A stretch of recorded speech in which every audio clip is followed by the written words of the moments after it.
2 Kings, chapter 1. After Ahab's death, Moab rebelled against Israel. Now Ahaziah had fallen through the lattice of his upper room in Samaria and injured himself. So he sent messengers, saying to them, "Go and consult Baal-zebub, the god of Ekron, to see if I will recover from this injury." But the angel of the Lord said to Elijah the Tishbite, "Go up and meet the messengers of the king of Samaria, and ask them, is it because there is no God in Israel that you are going off to consult Baal-zebub, the god of Ekron? Therefore, this is what the Lord says, you will not leave the bed you are lying on. You will certainly die." So Elijah went. When the messengers returned to the king, he asked them, "Why have you come back?" "A man came to meet us," they replied, "and he said to us, 'Go back to the king who sent you and tell him, this is what the Lord says. Is it because there is no God in Israel that you are sending messengers to consult Baal-zebub, the god of Ekron? Therefore you will not leave the bed you are lying on. You will certainly die.'" The king asked them, "What kind of man was it who came to meet you and told you this?" They replied. "He had a garment of hair and had a leather belt around his waist." The king said, "That was Elijah, the Tishbite." Then he sent to Elijah a captain with his company of 50 men. The captain went up to Elijah, who was sitting on the top of a hill, and said to him, "Man of God, the king says, 'Come down.'" Elijah answered the captain, "If I am a man of God, may fire come down from heaven and consume you and your 50 men." Then fire fell from heaven and consumed the captain and his men. At this the king sent to Elijah another captain with his 50 men. The captain said to him, "Man of God, this is what the king says. Come down at once." "If I am a man of God," Elijah replied, "may fire come down from heaven and consume you and your 50 men." Then the fire of God fell from heaven and consumed him and his 50 men. So the king sent a third captain with his 50 men. This third captain went up and fell on his knees before Elijah. "Man of God," he begged, "please have respect for my life and the lives of these 50 men, your servants. See, fire has fallen from heaven and consumed the first 2 captains and all their men.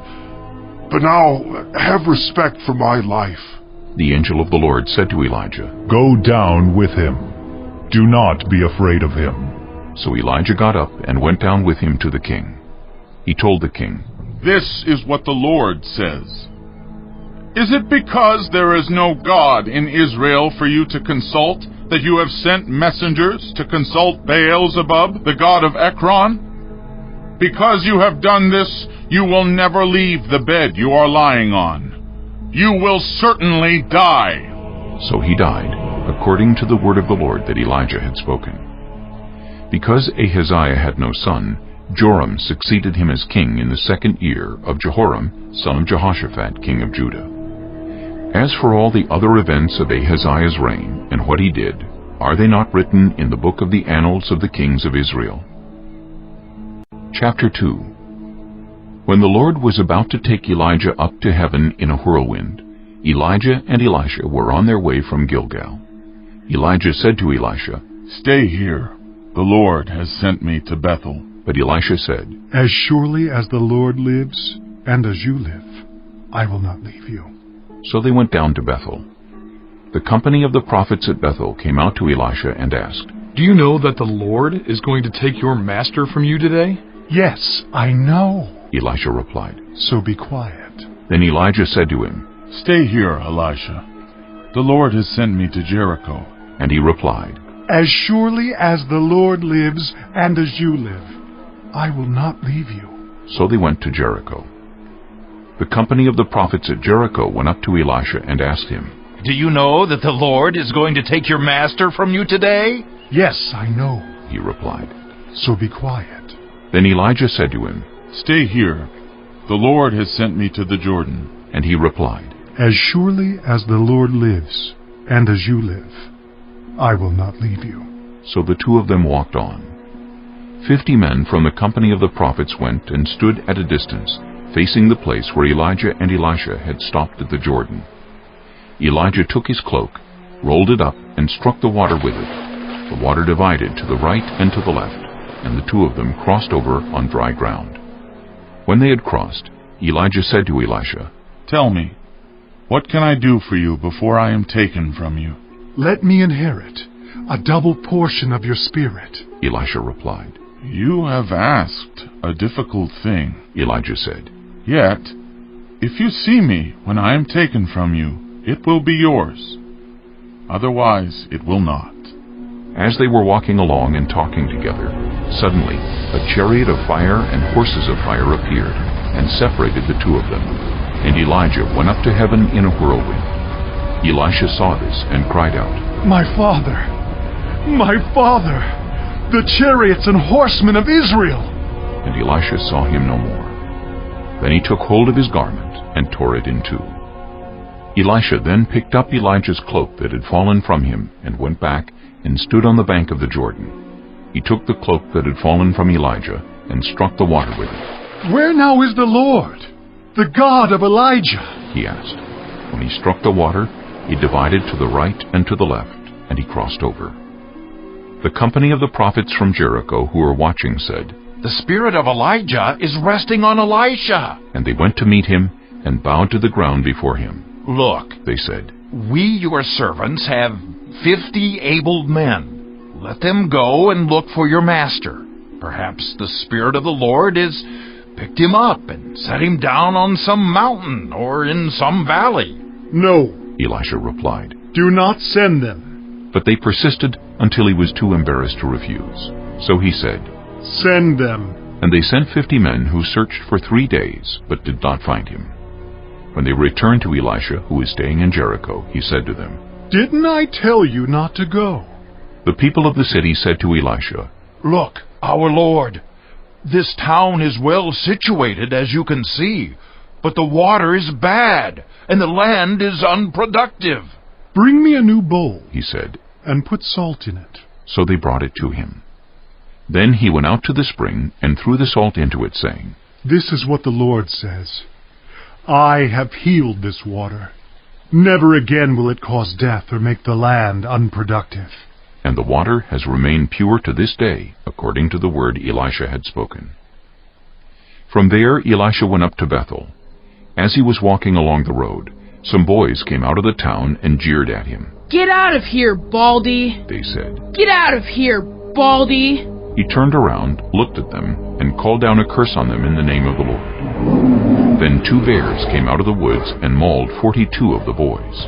And he went on to Mount Carmel, and from there returned to Samaria. Chapter 3. Joram, son of Ahab, became king of Israel in Samaria in the 18th year of Jehoshaphat, king of Judah, and he reigned 12 years. He did evil in the eyes of the Lord, but not as his father and mother had done. He got rid of the sacred stone of Baal that his father had made. Nevertheless, he clung to the sins of Jeroboam son of Nebat, which he had caused Israel to commit. He did not turn away from them. Now Mesha, king of Moab, raised sheep, and he had to pay the king of Israel a tribute of 100,000 lambs and the wool of 100,000 rams. But after Ahab died, the king of Moab rebelled against the king of Israel. So at that time King Joram set out from Samaria and mobilized all Israel. He also sent this message to Jehoshaphat, king of Judah. The king of Moab has rebelled against me. Will you go with me to fight against Moab? I will go with you, he replied. I am as you are, my people as your people, my horses as your horses. By what route shall we attack? He asked. Through the desert of Edom, he answered. So the king of Israel set out with the king of Judah and the king of Edom. After a roundabout march of 7 days, the army had no more water for themselves or for the animals with them. What? Exclaimed the king of Israel. Has the Lord called us 3 kings together only to deliver us into the hands of Moab? But Jehoshaphat asked, Is there no prophet of the Lord here, through whom we may inquire of the Lord? An officer of the king of Israel answered, Elisha, son of Shaphat, is here. He used to pour water on the hands of Elijah. Jehoshaphat said, The word of the Lord is with him. So the king of Israel and Jehoshaphat and the king of Edom went down to him. Elisha said to the king of Israel, "Why do you want to involve me? Go to the prophets of your father and the prophets of your mother." "No," the king of Israel answered, "because it was the Lord who called us 3 kings together to deliver us into the hands of Moab." Elisha said, "As surely as the Lord Almighty lives, whom I serve, if I did not have respect for the presence of Jehoshaphat, king of Judah, I would not pay any attention to you. But now, bring me a harpist." While the harpist was playing, the hand of the Lord came on Elisha, and he said, "This is what the Lord says. I will fill this valley with pools of water.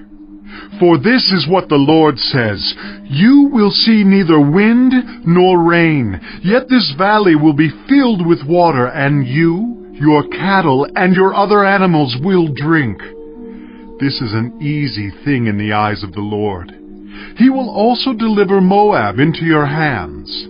You will overthrow every fortified city and every major town.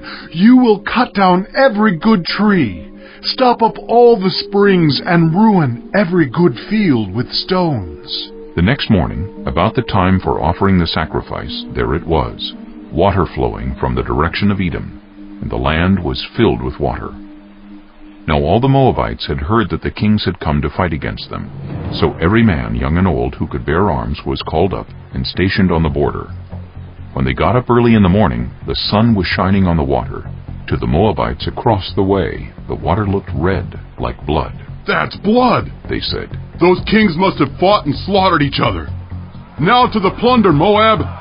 But when the Moabites came to the camp of Israel, the Israelites rose up and fought them until they fled. And the Israelites invaded the land and slaughtered the Moabites. They destroyed the towns, and each man threw a stone on every good field until it was covered. They stopped up all the springs and cut down every good tree. Only Kir-Hareseth was left with its stones in place, but men armed with slings surrounded it and attacked it. When the king of Moab saw that the battle had gone against him, he took with him 700 swordsmen to break through to the king of Edom, but they failed. Then he took his firstborn son, who was to succeed him as king, and offered him as a sacrifice on the city wall. The fury against Israel was great. They withdrew and returned to their own land. Chapter 4. The wife of a man from the company of the prophets cried out to Elisha, "Your servant, my husband, is dead, and you know that he revered the Lord. But now his creditor is coming to take my 2 boys as his slaves." Elisha replied to her, "How can I help you? Tell me, what do you have in your house?" "Your servant has nothing there at all," she said, "except a small jar of olive oil." Elisha said, "Go around and ask all your neighbors for empty jars. Don't ask for just a few. Then go inside and shut the door behind you and your sons. Pour oil into all the jars, and as each is filled, put it to one side." She left him and shut the door behind her and her sons. They brought the jars to her, and she kept pouring. When all the jars were full, she said to her son, "Bring me another one." But he replied, "There's not a jar left." Then the oil stopped flowing. She went and told the man of God, and he said, "Go sell the oil and pay your debts. You and your sons can live on what is left." One day Elisha went to Shunem, and a well-to-do woman was there, who urged him to stay for a meal. So whenever he came by, he stopped there to eat. She said to her husband, "I know that this man who often comes our way is a holy man of God. Let's make a small room on the roof, and put in it a bed and a table, a chair and a lamp for him. Then he can stay there whenever he comes to us." One day when Elisha came, he went up to his room and lay down there. He said to his servant Gehazi, "Call the Shunammite." So he called her, and she stood before him. Elisha said to him, "Tell her, you have gone to all this trouble for us. Now, what can be done for you? Can we speak on your behalf to the king or the commander of the army?" She replied, "I have a home among my own people." "What can be done for her?" Elisha asked. Gehazi said, "She has no son, and her husband is old." Then Elisha said, "Call her." So he called her, and she stood in the doorway. About this time next year, Elisha said, you will hold a son in your arms. No, my lord. She objected. Please, man of God, don't mislead your servant. But the woman became pregnant, and the next year about that same time, she gave birth to a son, just as Elisha had told her. The child grew, and one day he went out to his father, who was with the reapers. He said to his father, My head, my head. His father told a servant, Carry him to his mother. After the servant had lifted him up and carried him to his mother, the boy sat on her lap until noon, and then he died. She went up and laid him on the bed of the man of God, then shut the door and went out. She called her husband and said, Please send me one of the servants and a donkey so I can go to the man of God quickly and return. Why go to him today? He asked. It's not the new moon or the Sabbath. That's all right, she said. She saddled the donkey and said to her servant, Lead on. Don't slow down for me unless I tell you. So she set out and came to the man of God at Mount Carmel. When he saw her in the distance, the man of God said to his servant Gehazi, Look, there's the Shunammite. Run to meet her and ask her, Are you all right? Is your husband all right? Is your child all right? Everything is all right, she said. When she reached the man of God at the mountain, she took hold of his feet. Gehazi came over to push her away, but the man of God said, Leave her alone. She is in bitter distress, but the Lord has hidden it from me and has not told me why. Did I ask you for a son, my lord? She said. Didn't I tell you, don't raise my hopes? Elisha said to Gehazi, Tuck your cloak into your belt. Take my staff in your hand and run. Don't greet anyone you meet. And if anyone greets you, do not answer. Lay my staff on the boy's face. But the child's mother said, As surely as the Lord lives, and as you live, I will not leave you. So he got up and followed her. Gehazi went on ahead and laid the staff on the boy's face, but there was no sound or response. So Gehazi went back to meet Elisha and told him, The boy has not awakened. When Elisha reached the house, there was the boy lying dead on his couch. He went in, shut the door on the two of them, and prayed to the Lord. Then he got on the bed and lay on the boy, mouth to mouth, eyes to eyes, hands to hands. As he stretched himself out on him, the boy's body grew warm. Elisha turned away and walked back and forth in the room, and then got on the bed and stretched out on him once more. The boy sneezed 7 times and opened his eyes. Elisha summoned Gehazi and said, Call the Shunammite. And he did. When she came, he said, Take your son. She came in, fell at his feet, and bowed to the ground. Then she took her son and went out. Elisha returned to Gilgal, and there was a famine in that region. While the company of the prophets was meeting with him, he said to his servant, Put on the large pot, and cook some stew for these prophets. One of them went out into the fields to gather herbs, and found a wild vine, and picked as many of its gourds as his garment could hold. When he returned, he cut them up into the pot of stew, though no one knew what they were. The stew was poured out for the men, but as they began to eat it, they cried out, Man of God, there is death in the pot! And they could not eat it. Elisha said, Get some flour. He put it into the pot and said, Serve it to the people to eat. And there was nothing harmful in the pot. A man came from Baal-Shalisha, bringing the man of God 20 loaves of barley bread baked from the first ripe grain, along with some heads of new grain. Give it to the people to eat, Elisha said. How can I set this before 100 men? His servant asked. But Elisha answered, Give it to the people to eat, for this is what the Lord says. They will eat, and have some left over.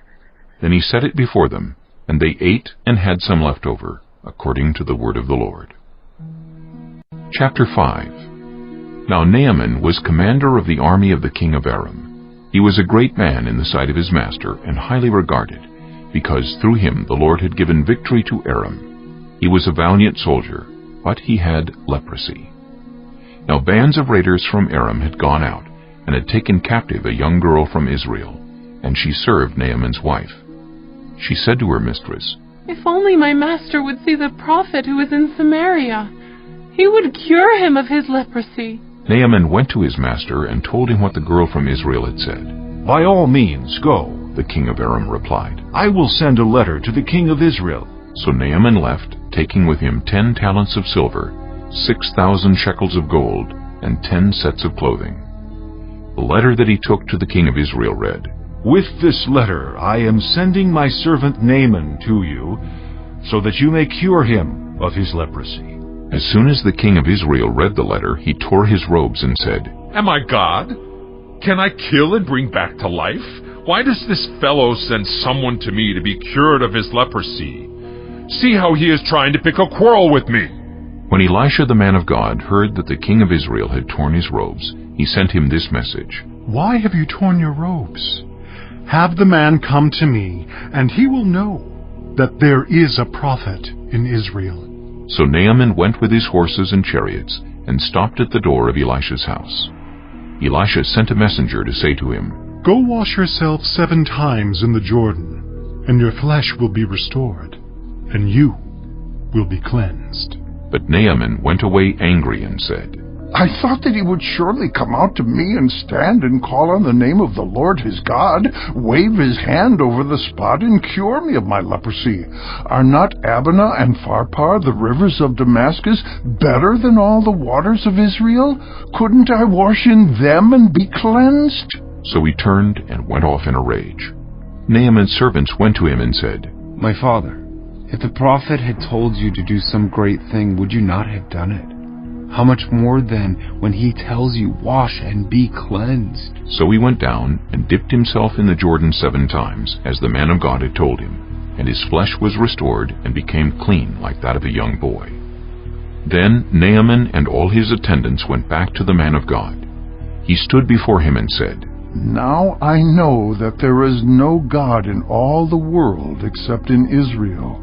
So please accept a gift from your servant.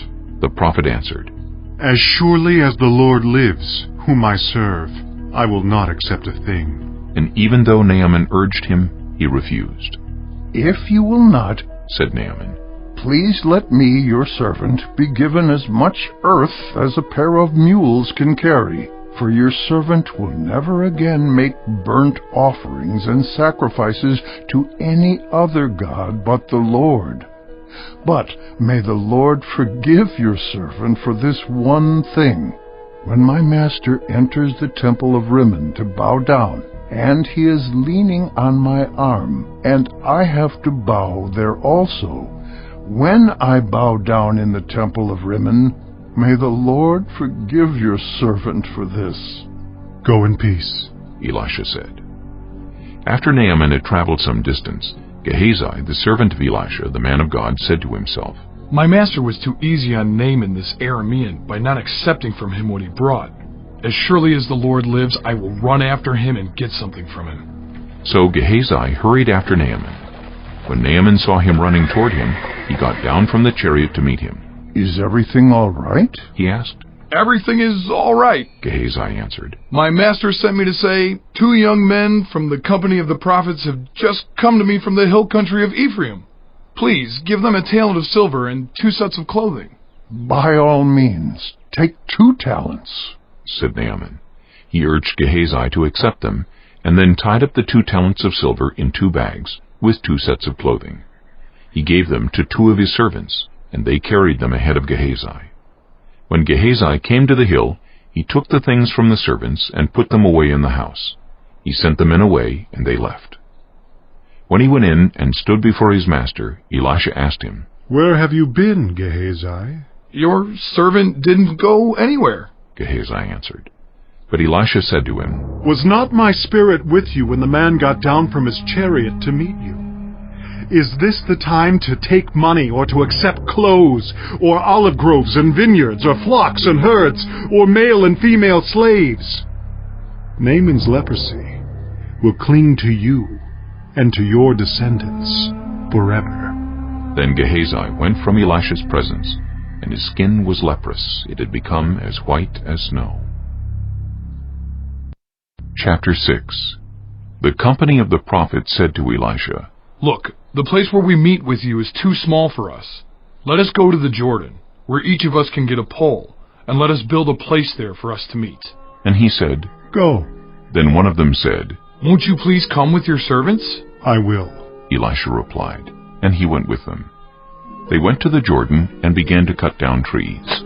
As one of them was cutting down a tree, the iron axe head fell into the water. "Oh no, my lord," he cried out. "It was borrowed." The man of God asked, "Where did it fall?" When he showed him the place, Elisha cut a stick and threw it there, and made the iron float. "Lift it out," he said. Then the man reached out his hand and took it. Now the king of Aram was at war with Israel. After conferring with his officers, he said, "I will set up my camp in such and such a place." The man of God sent word to the king of Israel, "Beware of passing that place, because the Arameans are going down there." So the king of Israel checked on the place indicated by the man of God. Time and again, Elisha warned the king so that he was on his guard in such places. This enraged the king of Aram. He summoned his officers and demanded of them, "Tell me, which of us is on the side of the king of Israel?" "None of us, my lord the king," said one of his officers. "But Elisha, the prophet who is in Israel, tells the king of Israel the very words you speak in your bedroom." "Go, find out where he is," the king ordered, "so I can send men and capture him." The report came back, "He is in Dothan." Then he sent horses and chariots and a strong force there. They went by night and surrounded the city. When the servant of the man of God got up and went out early the next morning, an army with horses and chariots had surrounded the city. "Oh no, my lord! What shall we do?" the servant asked. "Don't be afraid," the prophet answered. "Those who are with us are more than those who are with them." And Elisha prayed, "Open his eyes, Lord, so that he may see." Then the Lord opened the servant's eyes, and he looked and saw the hills full of horses and chariots of fire all around Elisha. As the enemy came down toward him, Elisha prayed to the Lord, "Strike this army with blindness." So he struck them with blindness, as Elisha had asked. Elisha told them, "This is not the road, and this is not the city. Follow me, and I will lead you to the man you are looking for." And he led them to Samaria. After they entered the city, Elisha said, "Lord, open the eyes of these men so they can see." Then the Lord opened their eyes, and they looked, and there they were inside Samaria. When the king of Israel saw them, he asked Elisha, "Shall I kill them, my father? Shall I kill them?" "Do not kill them," he answered. "Would you kill those you have captured with your own sword or bow? Set food and water before them so that they may eat and drink and then go back to their master." So he prepared a great feast for them, and after they had finished eating and drinking, he sent them away, and they returned to their master. So the bands from Aram stopped raiding Israel's territory. Some time later, Ben-Hadad, king of Aram, mobilized his entire army and marched up and laid siege to Samaria. There was a great famine in the city.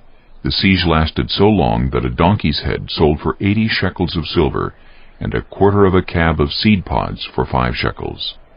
As the king of Israel was passing by on the wall, a woman cried to him, "Help me, my lord the king!" The king replied, "If the Lord does not help you, where can I get help for you? From the threshing floor? From the winepress?" Then he asked her, "What's the matter?"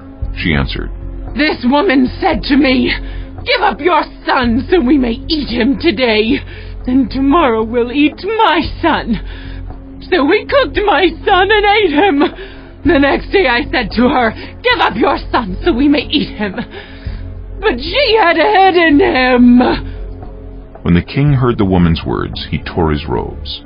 As he went along the wall, the people looked, and they saw that, under his robes, he had sackcloth on his body. He said, "May God deal with me, be it ever so severely, if the head of Elijah, son of Shaphat, remains on his shoulders today." Now Elisha was sitting in his house, and the elders were sitting with him. The king sent a messenger ahead, but before he arrived, Elisha said to the elders, "Don't you see how this murderer is sending someone to cut off my head? Look, when the messenger comes, shut the door and hold it shut against him. Is not the sound of his master's footsteps behind him?" While he was still talking to them, the messenger came down to him. The king said, "This disaster is from the Lord. Why should I wait for the Lord any longer?" Chapter 7. Elisha replied, "Hear the word of the Lord. This is what the Lord says. About this time tomorrow, a seah of the finest flour will sell for a shekel, and 2 seahs of barley for a shekel at the gate of Samaria." The officer on whose arm the king was leaning said to the man of God, "Look, even if the Lord should open the floodgates of the heavens, could this happen?" "You will see it with your own eyes," answered Elisha, "but you will not eat any of it." Now there were 4 men with leprosy at the entrance of the city gate. They said to each other, "Why stay here until we die? If we say, 'We'll go into the city,' the famine is there and we will die. And if we stay here, we will die. So let's go over to the camp of the Arameans and surrender. If they spare us, we live. If they kill us, then we die." At dusk they got up and went to the camp of the Arameans. When they reached the edge of the camp, no one was there, for the Lord had caused the Arameans to hear the sound of chariots and horses and a great army, so that they said to one another, "Look, the king of Israel has hired the Hittite and Egyptian kings to attack us." So they got up and fled in the dusk, and abandoned their tents and their horses and donkeys. They left the camp as it was, and ran for their lives. The men who had leprosy reached the edge of the camp, entered one of the tents, and ate and drank. Then they took silver, gold, and clothes, and went off and hid them. They returned and entered another tent, and took some things from it, and hid them also. Then they said to each other, "What we're doing is not right. This is a day of good news and we are keeping it to ourselves. If we wait until daylight, punishment will overtake us. Let's go at once and report this to the royal palace." So they went and called out to the city gatekeepers and told them, "We went into the Aramean camp and no one was there, not a sound of anyone, only tethered horses and donkeys, and the tents left just as they were." The gatekeepers shouted the news, and it was reported within the palace. The king got up in the night and said to his officers, "I will tell you what the Arameans have done to us. They know we are starving, so they have left the camp to hide in the countryside, thinking they will surely come out, and then we will take them alive and get into the city." One of his officers answered, "Have some men take 5 of the horses that are left in the city. Their plight will be like that of all the Israelites left here. Yes, they will only be like all these Israelites who are doomed. So let us send them to find out what happened." So they selected 2 chariots with their horses, and the king sent them after the Aramean army. He commanded the drivers, "Go and find out what has happened." They followed them as far as the Jordan, and they found the whole road strewn with the clothing and equipment the Arameans had thrown away in their headlong flight. So the messengers returned and reported to the king. Then the people went out and plundered the camp of the Arameans. So a seah of the finest flour sold for a shekel, and 2 seahs of barley sold for a shekel, as the Lord had said. Now the king had put the officer on whose arm he leaned in charge of the gate, and the people trampled him in the gateway, and he died, just as the man of God had foretold when the king came down to his house. It happened as the man of God had said to the king, "About this time tomorrow, a seah of the finest flour will sell for a shekel, and 2 seahs of barley for a shekel at the gate of Samaria." The officer had said to the man of God, "Look, even if the Lord should open the floodgates of the heavens, could this happen?" The man of God had replied, "You will see it with your own eyes, but you will not eat any of it." And that is exactly what happened to him, for the people trampled him in the gateway, and he died. Chapter 8. Now Elisha had said to the woman whose son he had restored to life, "Go away with your family and stay for a while wherever you can, because the Lord has decreed a famine in the land that will last 7 years. The woman proceeded to do as the man of God said. She and her family went away and stayed in the land of the Philistines 7 years. At the end of the 7 years, she came back from the land of the Philistines and went to appeal to the king for her house and land. The king was talking to Gehazi, the servant of the man of God, and had said, "Tell me about all the great things Elisha has done." Just as Gehazi was telling the king how Elisha had restored the dead to life, the woman whose son Elisha had brought back to life came to appeal to the king for her house and land. Gehazi said, "This is the woman, my lord the king. And this is her son, whom Elisha restored to life." The king asked the woman about it, and she told him. Then he assigned an official to her case and said to him, "Give back everything that belonged to her, including all the income from her land from the day she left the country until now." Elisha went to Damascus, and Ben-Hadad, king of Aram, was ill. When the king was told, "The man of God has come all the way up here," he said to Hazael, "Take a gift with you, and go to meet the man of God. Consult the Lord through him. Ask him, 'Will I recover from this illness?'" Hazael went to meet Elisha, taking with him as a gift 40 camel loads of all the finest wares of Damascus. He went in and stood before him and said, "Your son, Ben-Hadad, king of Aram, has sent me to ask, 'Will I recover from this illness?'" Elisha answered, "Go and say to him, 'You will certainly recover.'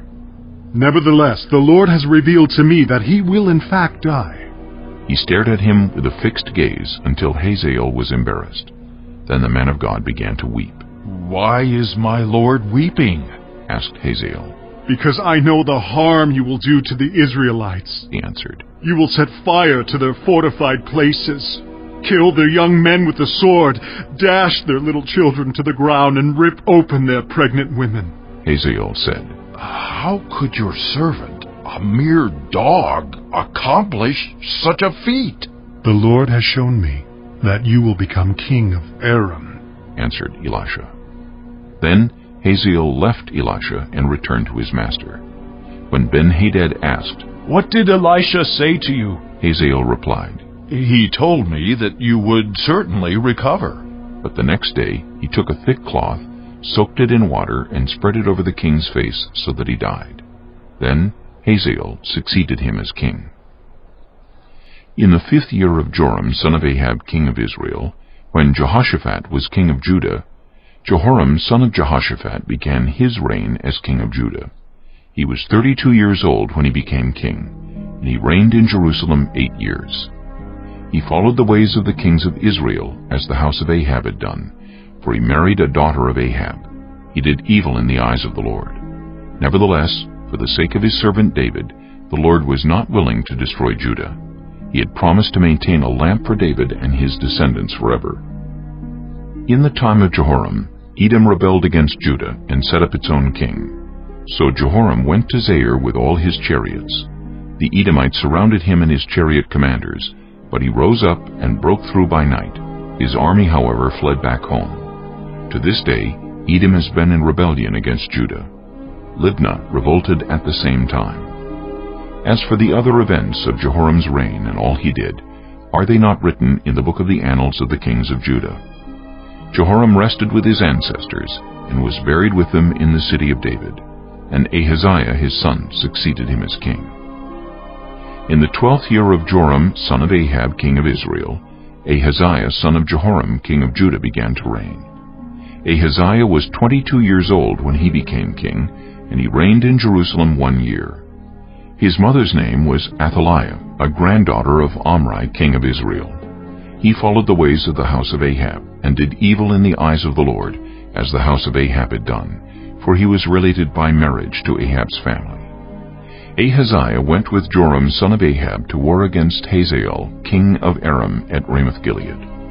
The Arameans wounded Joram, so King Joram returned to Jezreel to recover from the wounds the Arameans had inflicted on him at Ramoth in his battle with Hazael, king of Aram. Then Ahaziah, son of Jehoram, king of Judah, went down to Jezreel to see Joram, son of Ahab, because he had been wounded. Chapter 9. The prophet Elisha summoned a man from the company of the prophets and said to him, "Tuck your cloak into your belt. Take this flask of olive oil with you and go to Ramoth-Gilead. When you get there, look for Jehu, son of Jehoshaphat, the son of Nimshi. Go to him, get him away from his companions, and take him into an inner room. Then take the flask and pour the oil on his head, and declare, 'This is what the Lord says. I anoint you king over Israel.' Then open the door and run. Don't delay." So the young prophet went to Ramoth-Gilead. When he arrived, he found the army officers sitting together. "I have a message for you, Commander," he said. For which of us? Asked Jehu. For you, Commander, he replied. Jehu got up and went into the house.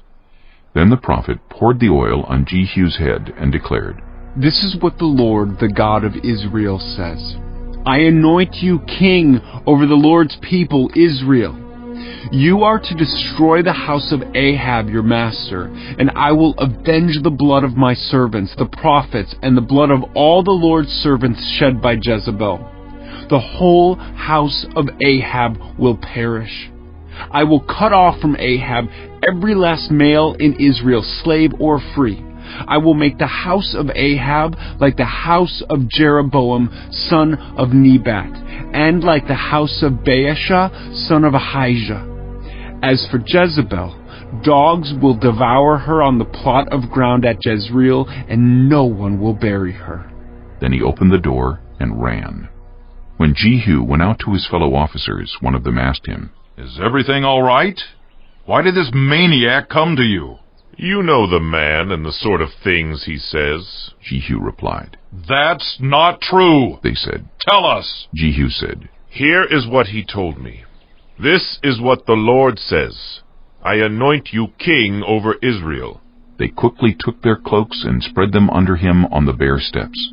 Then they blew the trumpet and shouted, Jehu is king! So Jehu, son of Jehoshaphat, the son of Nimshi, conspired against Joram. Now Joram and all Israel had been defending Ramoth-Gilead against Hazael, king of Aram. But King Joram had returned to Jezreel to recover from the wounds the Arameans had inflicted on him in the battle with Hazael, king of Aram. Jehu said, If you desire to make me king, don't let anyone slip out of the city to go and tell the news in Jezreel. Then he got into his chariot and rode to Jezreel, because Joram was resting there, and Ahaziah, king of Judah, had gone down to see him. When the lookout standing on the tower in Jezreel saw Jehu's troops approaching, he called out, I see some troops coming! Get a horseman, Joram ordered. Send him to meet them and ask, Do you come in peace? The horseman rode off to meet Jehu and said, This is what the king says. Do you come in peace? What do you have to do with peace? Jehu replied. Fall in behind me. The lookout reported, The messenger has reached them, but he isn't coming back. So the king sent out a second horseman.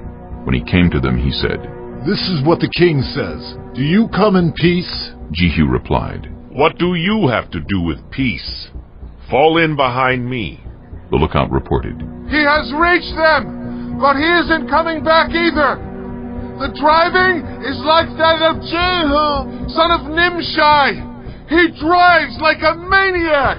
Hitch up my chariot, Joram ordered. And when it was hitched up, Joram, king of Israel, and Ahaziah, king of Judah, rode out, each in his own chariot, to meet Jehu. They met him at the plot of ground that had belonged to Naboth the Jezreelite. When Joram saw Jehu, he asked, Have you come in peace, Jehu? How can there be peace? Jehu replied, As long as all the idolatry and witchcraft of your mother Jezebel abound. Joram turned about and fled, calling out to Ahaziah, Treachery, Ahaziah! Then Jehu drew his bow and shot Joram between the shoulders. The arrow pierced his heart, and he slumped down in his chariot. Jehu said to Bidkar, his chariot officer, Pick him up and throw him on the field that belonged to Naboth the Jezreelite. Remember how you and I were riding together in chariots behind Ahab his father when the Lord spoke this prophecy against him. Yesterday I saw the blood of Naboth and the blood of his sons, declares the Lord, and I will surely make you pay for it on this plot of ground, declares the Lord. Now then, pick him up and throw him on that plot in accordance with the word of the Lord.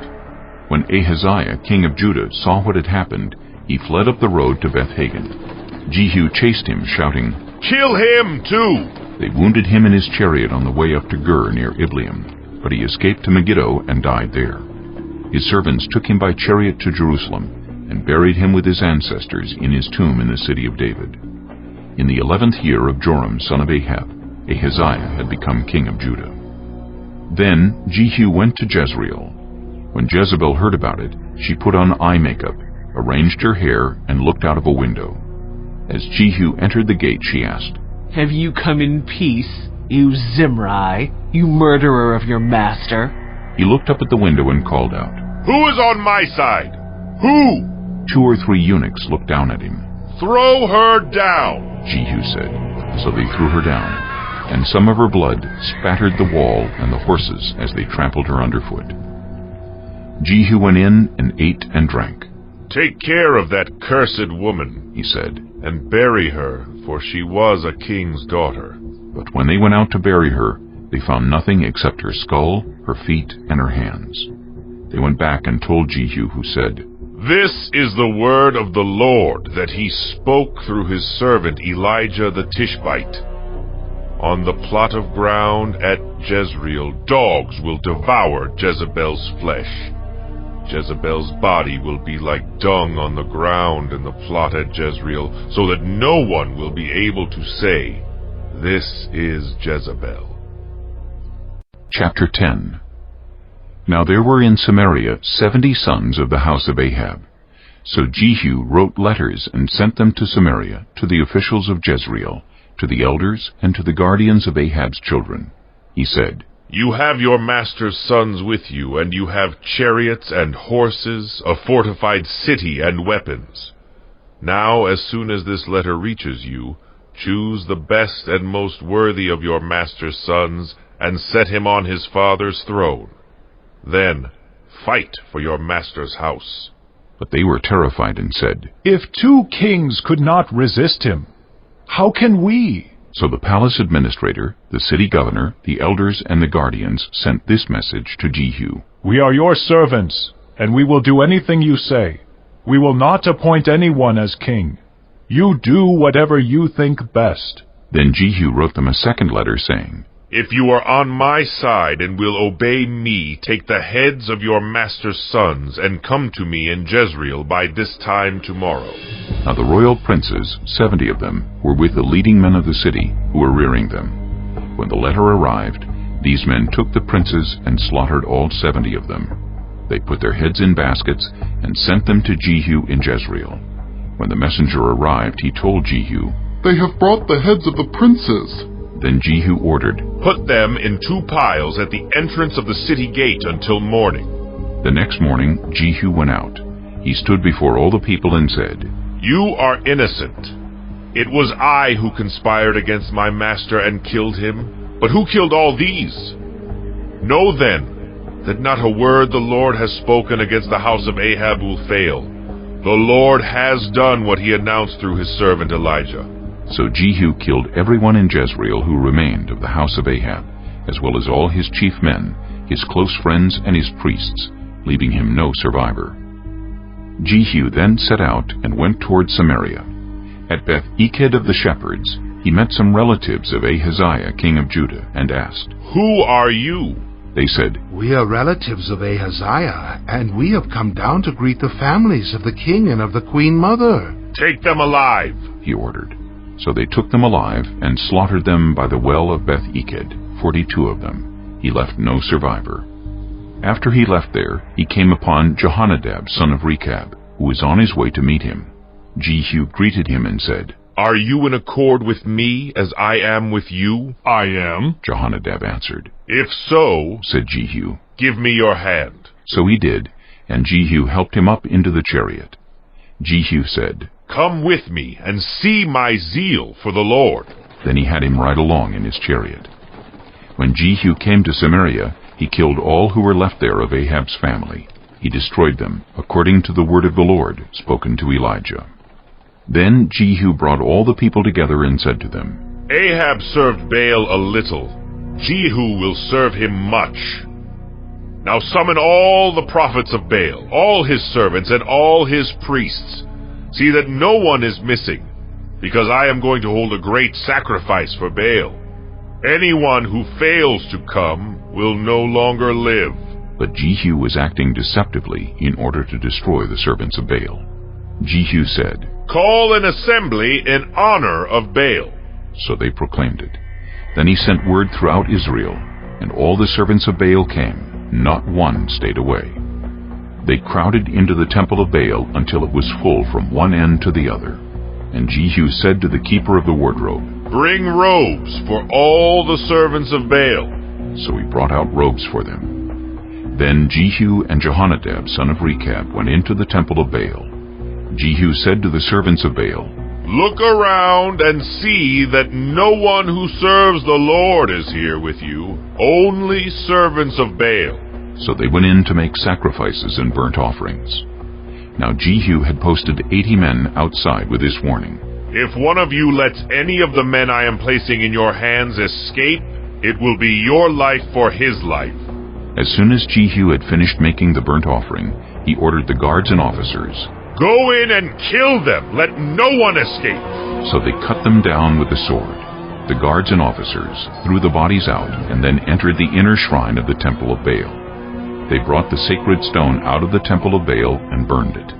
They demolished the sacred stone of Baal and tore down the temple of Baal, and people have used it for a latrine to this day. So Jehu destroyed Baal worship in Israel. However, he did not turn away from the sins of Jeroboam son of Nebat, which he had caused Israel to commit, the worship of the golden calves at Bethel and Dan. The Lord said to Jehu, "Because you have done well in accomplishing what is right in my eyes, and have done to the house of Ahab all I had in mind to do, your descendants will sit on the throne of Israel to the 4th generation." Yet Jehu was not careful to keep the law of the Lord, the God of Israel, with all his heart. He did not turn away from the sins of Jeroboam, which he had caused Israel to commit. In those days, the Lord began to reduce the size of Israel. Hazael overpowered the Israelites throughout their territory east of the Jordan in all the land of Gilead, the region of Gad, Reuben, and Manasseh, from Aroer by the Arnon Gorge through Gilead to Bashan.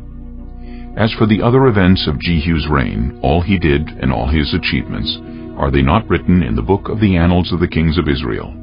Jehu rested with his ancestors and was buried in Samaria, and Jehoahaz his son succeeded him as king. The time that Jehu reigned over Israel in Samaria was 28 years. Chapter 11.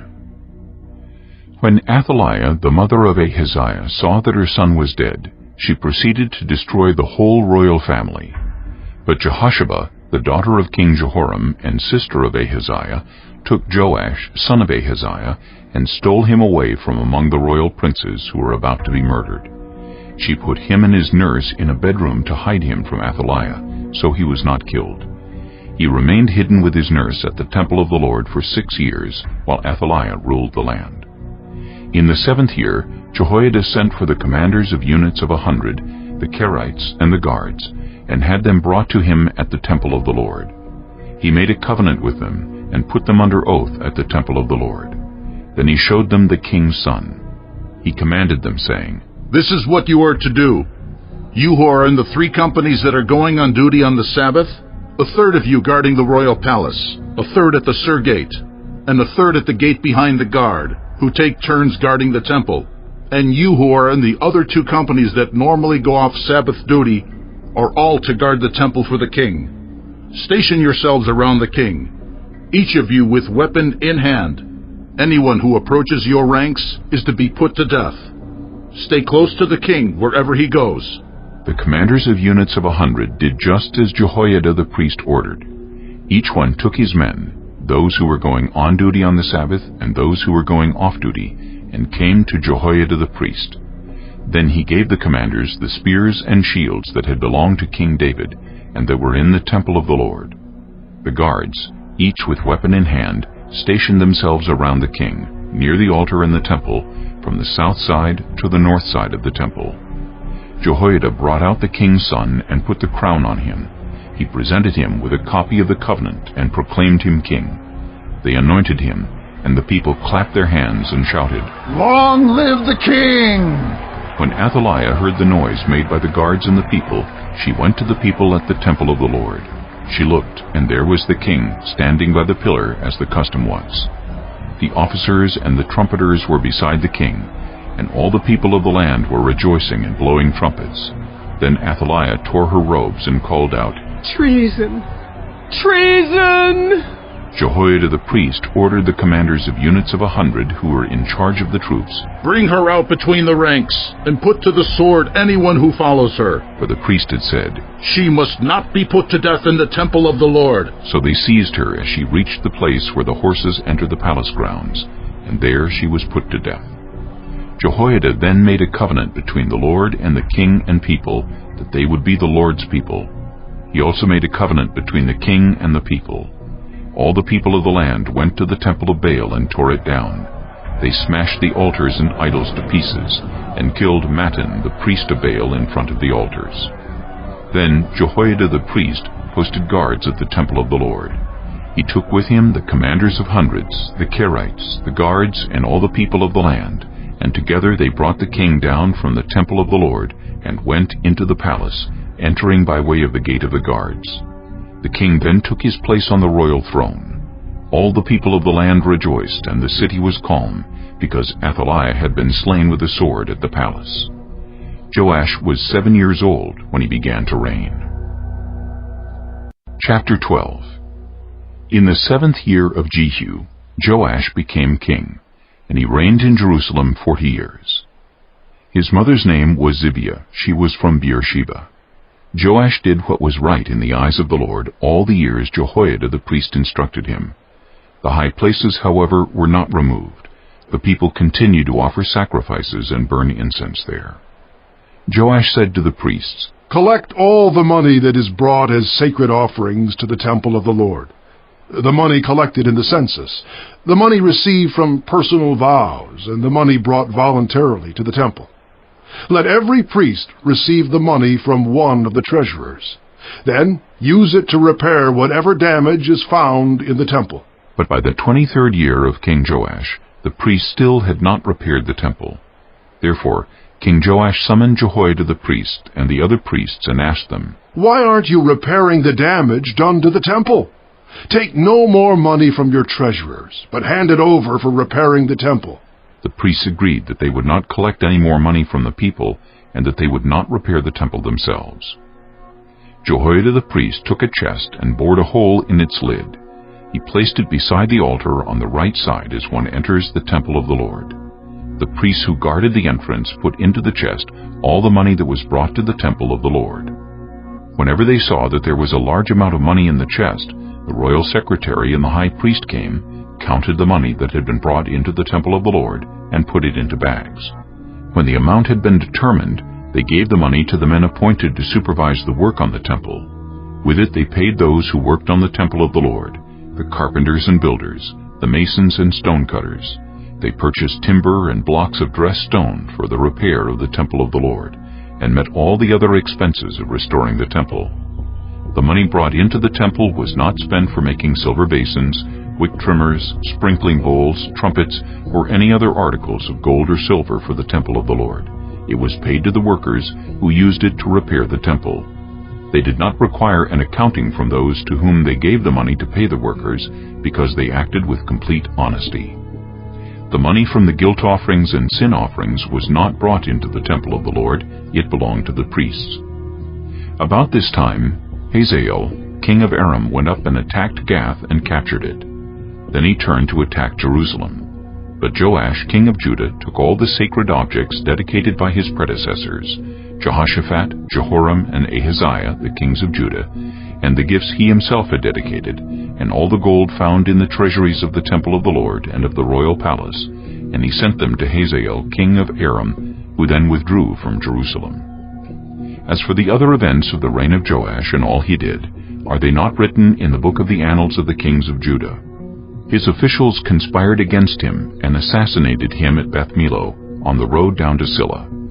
The officials who murdered him were Jozabad, son of Shimeath, and Jehozabad, son of Shomer. He died and was buried with his ancestors in the city of David.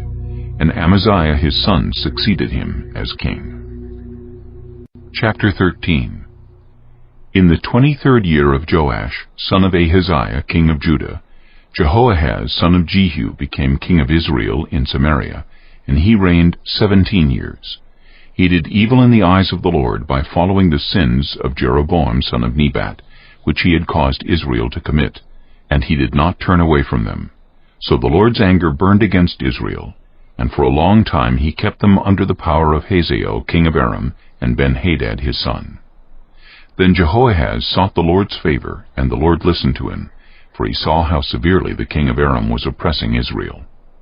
The Lord provided a deliverer for Israel, and they escaped from the power of Aram. So the Israelites lived in their own homes as they had before. But they did not turn away from the sins of the house of Jeroboam, which he had caused Israel to commit. They continued in them. Also, the Asherah pole remained standing in Samaria. Nothing had been left of the army of Jehoahaz except 50 horsemen, 10 chariots, and 10,000 foot soldiers, for the king of Aram had destroyed the rest and made them like the dust at threshing time. As for the other events of the reign of Jehoahaz, all he did and his achievements, are they not written in the book of the annals of the kings of Israel? Jehoahaz rested with his ancestors and was buried in Samaria, and Jehoash his son succeeded him as king. In the 37th year of Joash king of Judah, Jehoash son of Jehoahaz became king of Israel in Samaria, and he reigned 16 years. He did evil in the eyes of the Lord, and did not turn away from any of the sins of Jeroboam son of Nebat, which he had caused Israel to commit. He continued in them. As for the other events of the reign of Jehoash, all he did and his achievements, including his war against Amaziah king of Judah, are they not written in the book of the annals of the kings of Israel? Jehoash rested with his ancestors, and Jeroboam succeeded him on the throne. Jehoash was buried in Samaria with the kings of Israel. Now Elisha had been suffering from the illness from which he died. Jehoash king of Israel went down to see him and wept over him. "My father! My father!" he cried. "The chariots and horsemen of Israel!" Elisha said, "Get a bow and some arrows." And he did so. "Take the bow in your hands," he said to the king of Israel. When he had taken it, Elisha put his hands on the king's hands. "Open the east window," he said, and he opened it. "Shoot," Elisha said, and he shot. "The Lord's arrow of victory, the arrow of victory over Aram," Elisha declared. "You will completely destroy the Arameans at Aphek." Then he said, "Take the arrows." And the king took them. Elisha told him, "Strike the ground." He struck it 3 times and stopped. The man of God was angry with him and said, "You should have struck the ground 5 or 6 times. Then you would have defeated Aram and completely destroyed it. But now, you will defeat it only 3 times.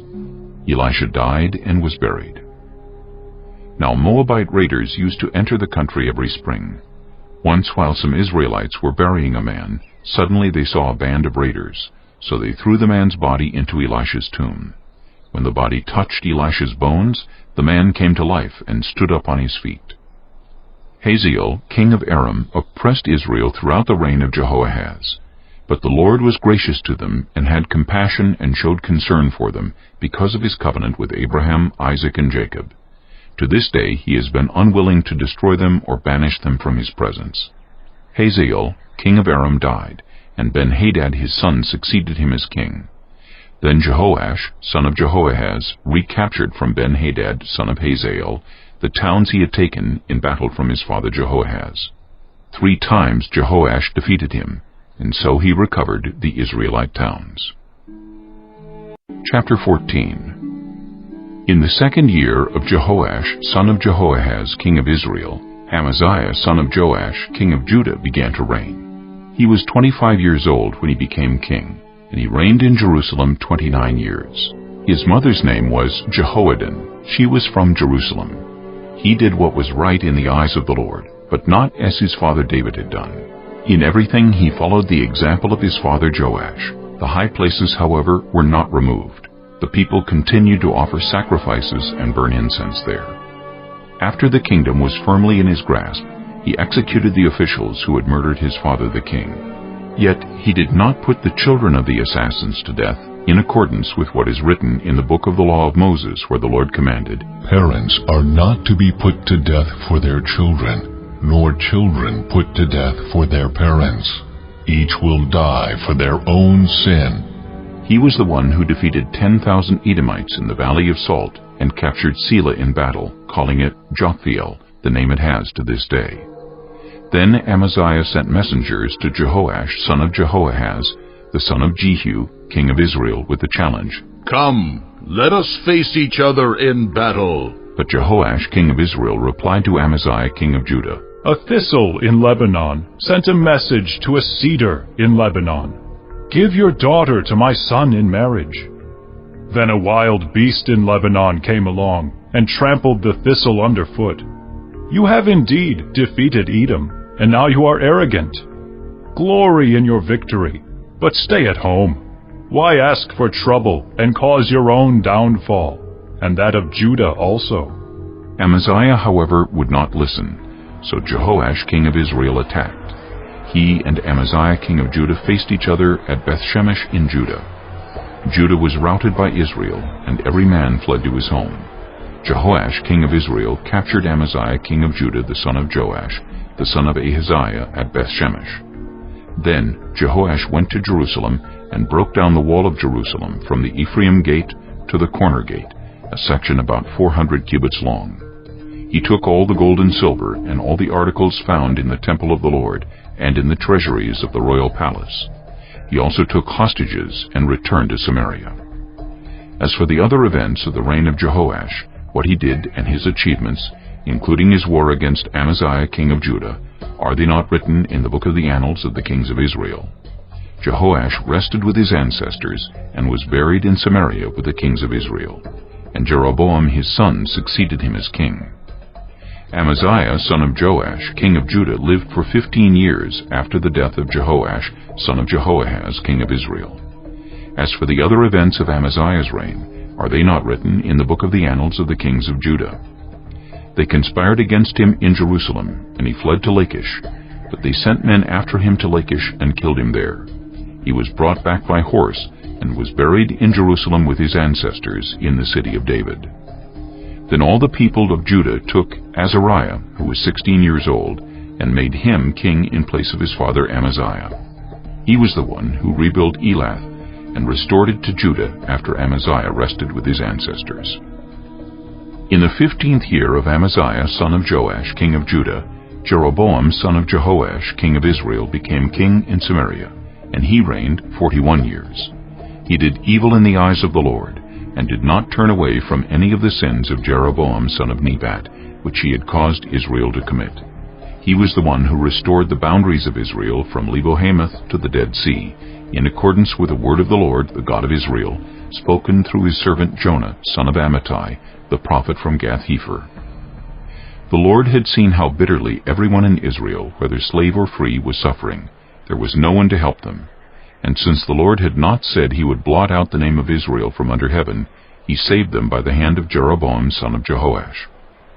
As for the other events of Jeroboam's reign, all he did, and his military achievements, including how he recovered for Israel both Damascus and Hamath, which had belonged to Judah, are they not written in the book of the annals of the kings of Israel?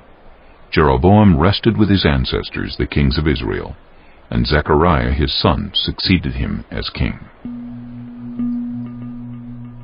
Chapter 15. In the 27th year of Jeroboam king of Israel, Azariah's son Amaziah, king of Judah, began to reign. He was 16 years old when he became king, and he reigned in Jerusalem 52 years. His mother's name was Jechaliah. She was from Jerusalem. He did what was right in the eyes of the Lord, just as his father Amaziah had done. The high places, however, were not removed. The people continued to offer sacrifices and burn incense there. The Lord afflicted the king with leprosy until the day he died, and he lived in a separate house. Jotham, the king's son, had charge of the palace and governed the people of the land. As for the other events of Azariah's reign and all he did, are they not written in the book of the annals of the kings of Judah? Azariah rested with his ancestors and was buried near them in the city of David. And Jotham his son succeeded him as king. In the 38th year of Azariah king of Judah, Zechariah son of Jeroboam became king of Israel in Samaria, and he reigned 6 months. He did evil in the eyes of the Lord, as his predecessors had done. He did not turn away from the sins of Jeroboam son of Nebat, which he had caused Israel to commit. Shallum son of Jabesh conspired against Zechariah, He attacked him in front of the people, assassinated him, and succeeded him as king. The other events of Zechariah's reign are written in the book of the annals of the kings of Israel. So the word of the Lord spoken to Jehu was fulfilled. Your descendants will sit on the throne of Israel to the 4th generation. Shallum, son of Jabesh, became king in the 39th year of Uzziah, king of Judah, and he reigned in Samaria 1 month. Then Menahem, son of Gadi, went from Tirzah up to Samaria. He attacked Shallum, son of Jabesh, in Samaria, assassinated him, and succeeded him as king. The other events of Shallum's reign and the conspiracy he led are written in the book of the annals of the kings of Israel. At that time, Menahem, starting out from Tirzah, attacked Tifsah and everyone in the city and its vicinity, because they refused to open their gates. He sacked Tifsah and ripped open all the pregnant women. In the 39th year of Azariah, king of Judah, Menahem, son of Gadi, became king of Israel, and he reigned in Samaria 10 years. He did evil in the eyes of the Lord. During his entire reign he did not turn away from the sins of Jeroboam, son of Nebat, which he had caused Israel to commit. Then Pul, king of Assyria, invaded the land, and Menahem gave him 1,000 talents of silver to gain his support and strengthen his own hold on the kingdom. Menahem exacted this money from Israel. Every wealthy person had to contribute 50 shekels of silver to be given to the king of Assyria. So the king of Assyria withdrew and stayed in the land no longer. As for the other events of Menahem's reign and all he did, are they not written in the book of the annals of the kings of Israel? Menahem rested with his ancestors, and Pekahiah his son succeeded him as king. In the 50th year of Azariah king of Judah, Pekahiah son of Menahem became king of Israel in Samaria, and he reigned 2 years. Pekahiah did evil in the eyes of the Lord. He did not turn away from the sins of Jeroboam son of Nebat, which he had caused Israel to commit. One of his chief officers, Pekah son of Remaliah, conspired against him. Taking 50 men of Gilead with him, he assassinated Pekahiah along with Argob and Ariah in the citadel of the royal palace at Samaria. So Pekah killed Pekahiah and succeeded him as king. The other events of Pekahiah's reign and all he did are written in the book of the annals of the kings of Israel. In the 52nd year of Azariah king of Judah, Pekah son of Remaliah became king of Israel in Samaria, and he reigned 20 years. He did evil in the eyes of the Lord. He did not turn away from the sins of Jeroboam son of Nebat, which he had caused Israel to commit. In the time of Pekah king of Israel, Tiglath-Pileser king of Assyria came and took Ijon, Abel-Beth-Maachah, Genoa, Kedesh, and Hazor. He took Gilead and Galilee, including all the land of Naphtali, and deported the people to Assyria. Then Hoshea, son of Elah, conspired against Pekah son of Remaliah. He attacked and assassinated him, and then succeeded him as king in the 20th year of Jotham, son of Uzziah. As for the other events of Pekah's reign and all he did, are they not written in the book of the annals of the kings of Israel? In the 2nd year of Pekah, son of Remaliah, king of Israel, Jotham, son of Uzziah, king of Judah, began to reign. He was 25 years old when he became king, and he reigned in Jerusalem 16 years. His mother's name was Jerusha, daughter of Zadok. He did what was right in the eyes of the Lord, just as his father Uzziah had done. The high places, however, were not removed. The people continued to offer sacrifices and burn incense there. Jotham rebuilt the upper gate of the temple of the Lord. As for the other events of Jotham's reign and what he did, are they not written in the book of the annals of the kings of Judah? In those days the Lord began to send Rezin king of Aram and Pekah son of Remaliah against Judah. Jotham rested with his ancestors and was buried with them in the city of David, the city of his father, and Ahaz his son succeeded him as king. Chapter 16. In the 17th year of Pekah son of Remaliah, Ahaz son of Jotham king of Judah began to reign. Ahaz was 20 years old when he became king, and he reigned in Jerusalem 16 years. Unlike David his father, he did not do what was right in the eyes of the Lord his God. He followed the ways of the kings of Israel, and even sacrificed his son in the fire, engaging in the detestable practices of the nations the Lord had driven out before the Israelites. He offered sacrifices and burned incense at the high places, on the hilltops, and under every spreading tree.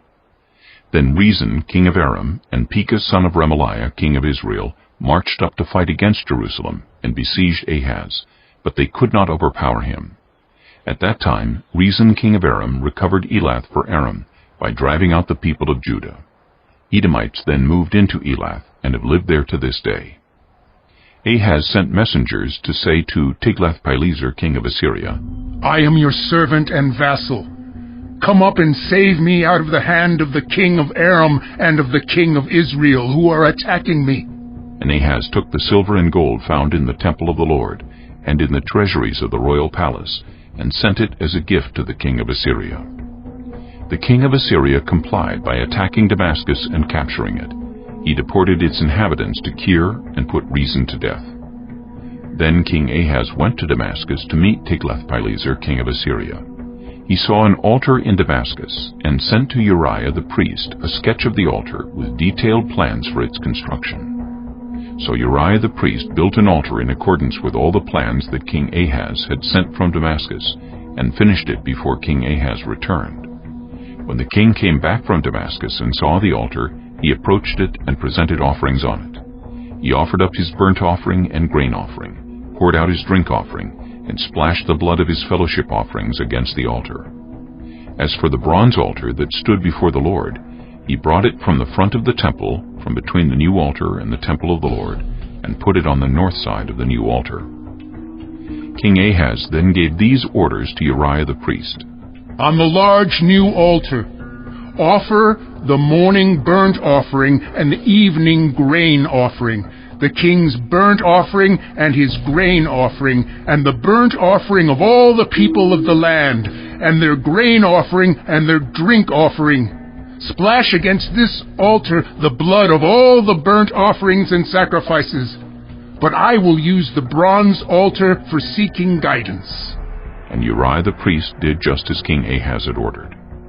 King Ahaz cut off the side panels and removed the basins from the movable stands. He removed the sea from the bronze bowls that supported it and set it on a stone base. He took away the Sabbath canopy that had been built at the temple and removed the royal entryway outside the temple of the Lord, in deference to the king of Assyria. As for the other events of the reign of Ahaz and what he did, are they not written in the book of the annals of the kings of Judah?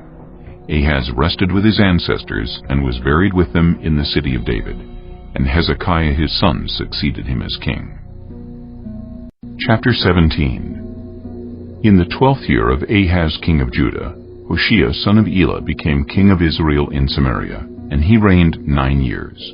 He did evil in the eyes of the Lord, but not like the kings of Israel who preceded him. Shalmaneser king of Assyria came up to attack Hoshea, who had been Shalmaneser's vassal, and had paid him tribute. But the king of Assyria discovered that Hoshea was a traitor, for he had sent envoys to So, king of Egypt, and he no longer paid tribute to the king of Assyria, as he had done year by year. Therefore Shalmaneser seized him and put him in prison. The king of Assyria invaded the entire land, marched against Samaria, and laid siege to it for 3 years. In the 9th year of Hoshea, the king of Assyria captured Samaria and deported the Israelites to Assyria. He settled them in Halah, in Gozan on the Haber River, and in the towns of the Medes. All this took place because the Israelites had sinned against the Lord their God, who had brought them up out of Egypt from under the power of Pharaoh king of Egypt. They worshipped other gods, and followed the practices of the nations the Lord had driven out before them, as well as the practices that the kings of Israel had introduced. The Israelites secretly did things against the Lord their God that were not right. From watchtower to fortified city they built themselves high places in all their towns. They set up sacred stones and Asherah poles on every high hill and under every spreading tree. At every high place they burned incense, as the nations whom the Lord had driven out before them had done. They did wicked things that aroused the Lord's anger. They worshipped idols, though the Lord had said, "You shall not do this." The Lord warned Israel and Judah through all his prophets and seers. "Turn from your evil ways. Observe my commands and decrees, in accordance with the entire law that I commanded your ancestors to obey, and that I delivered to you through my servants the prophets. But they would not listen, and were as stiff-necked as their ancestors, who did not trust in the Lord their God. They rejected his decrees and the covenant he had made with their ancestors, and the statutes he had warned them to keep. They followed worthless idols, and themselves became worthless. They imitated the nations around them, although the Lord had ordered them, "Do not do as they do." They forsook all the commands of the Lord their God, and made for themselves 2 idols cast in the shape of calves, and an Asherah pole. They bowed down to all the starry hosts, and they worshipped Baal. They sacrificed their sons and daughters in the fire. They practiced divination and sought omens, and sold themselves to do evil in the eyes of the Lord, arousing his anger. So the Lord was very angry with Israel, and removed them from his presence. Only the tribe of Judah was left, and even Judah did not keep the commands of the Lord their God. They followed the practices Israel had introduced. Therefore the Lord rejected all the people of Israel. He afflicted them and gave them into the hands of plunderers, until he thrust them from his presence. When he tore Israel away from the house of David, they made Jeroboam son of Nebat their king. Jeroboam enticed Israel away from following the Lord, and caused them to commit a great sin. The Israelites persisted in all the sins of Jeroboam, and did not turn away from them, until the Lord removed them from his presence, as he had warned through all his servants the prophets. So the people of Israel were taken from their homeland into exile in Assyria, and they are still there. The king of Assyria brought people from Babylon, Cutha, Ava, Hamath, and Sepharvaim, and settled them in the towns of Samaria to replace the Israelites. They took over Samaria and lived in its towns. When they first lived there, they did not worship the Lord, so he sent lions among them, and they killed some of the people. It was reported to the king of Assyria, "The people you deported and resettled in the towns of Samaria do not know what the God of that country requires. He has sent lions among them, which are killing them off, because the people do not know what he requires." Then the king of Assyria gave this order, "Have one of the priests you took captive from Samaria go back to live there, and teach the people what the God of the land requires." So one of the priests who had been exiled from Samaria came to live in Bethel, and taught them how to worship the Lord. Nevertheless, each national group made its own gods in the several towns where they settled, and set them up in the shrines the people of Samaria had made at the high places. The people from Babylon made Succoth-Benoth, those from Cutha made Nergal, and those from Hamath made Ashima. The Avites made Nibhaz and Tartak, and the Sepharvites burned their children in the fire as sacrifices to Adramelech and Anamelech, the gods of Sepharvaim. They worshipped the Lord, but they also appointed all sorts of their own people to officiate for them as priests in the shrines at the high places. They worshipped the Lord, but they also served their own gods in accordance with the customs of the nations from which they had been brought. To this day they persist in their former practices. They neither worship the Lord nor adhere to the decrees and regulations, the laws and commands that the Lord gave the descendants of Jacob, whom he named Israel. When the Lord made a covenant with the Israelites, he commanded them, "Do not worship any other gods, or bow down to them, serve them, or sacrifice to them. But the Lord, who brought you up out of Egypt with mighty power and outstretched arm, is the one you must worship. To him you shall bow down, and to him offer sacrifices. You must always be careful to keep the decrees and regulations, the laws and commands he wrote for you. Do not worship other gods. Do not forget the covenant I have made with you, and do not worship other gods. Rather, worship the Lord your God. It is he who will deliver you from the hand of all your enemies."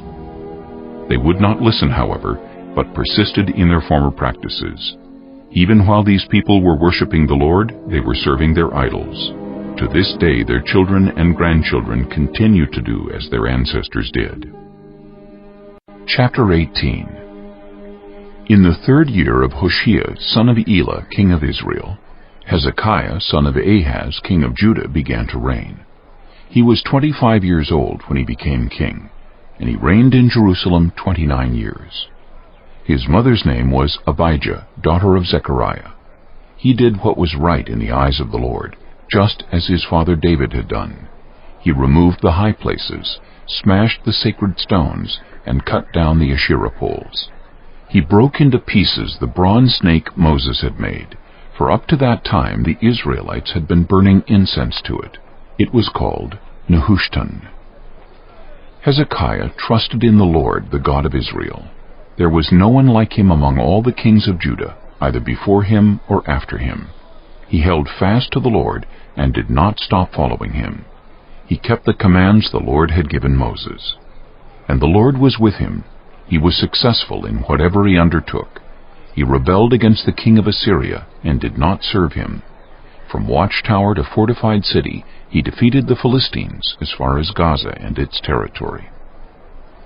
In King Hezekiah's 4th year, which was the 7th year of Hoshea son of Elah, king of Israel, Shalmaneser, king of Assyria, marched against Samaria and laid siege to it. At the end of 3 years, the Assyrians took it. So Samaria was captured in Hezekiah's 6th year, which was the 9th year of Hoshea, king of Israel. The king of Assyria deported Israel to Assyria and settled them in Halah, in Gozan on the Habor River, and in towns of the Medes.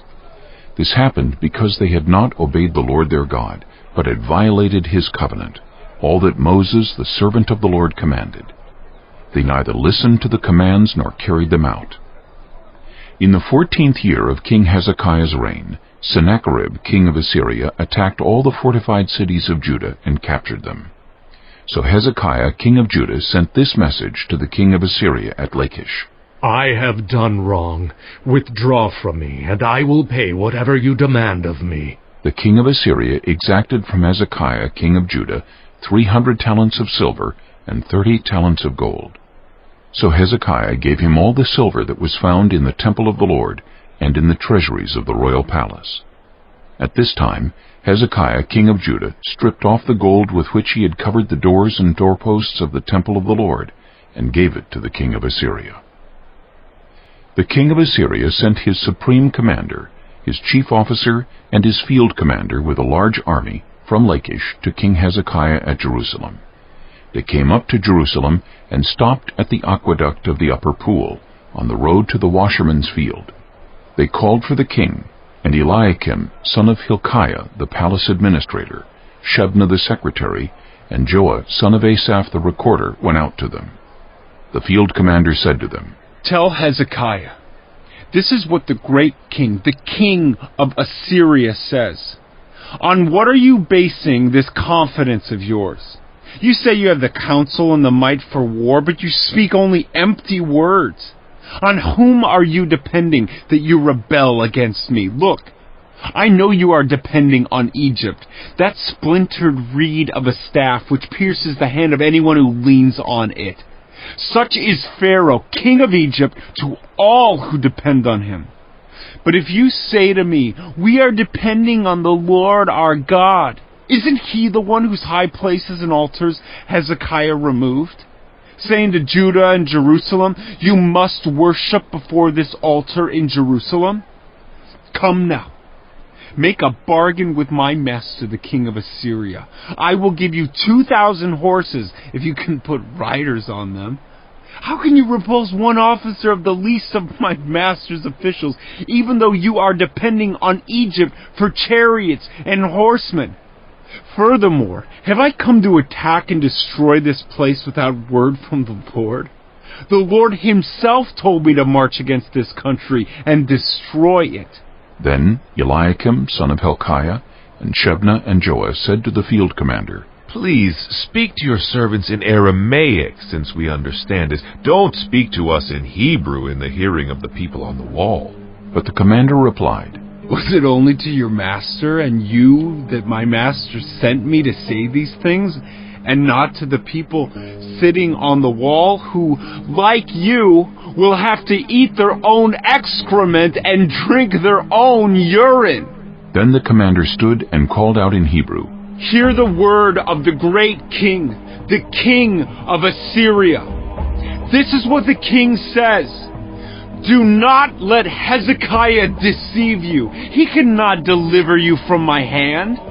Do not let Hezekiah persuade you to trust in the Lord when he says, "The Lord will surely deliver us." This city will not be given into the hand of the king of Assyria.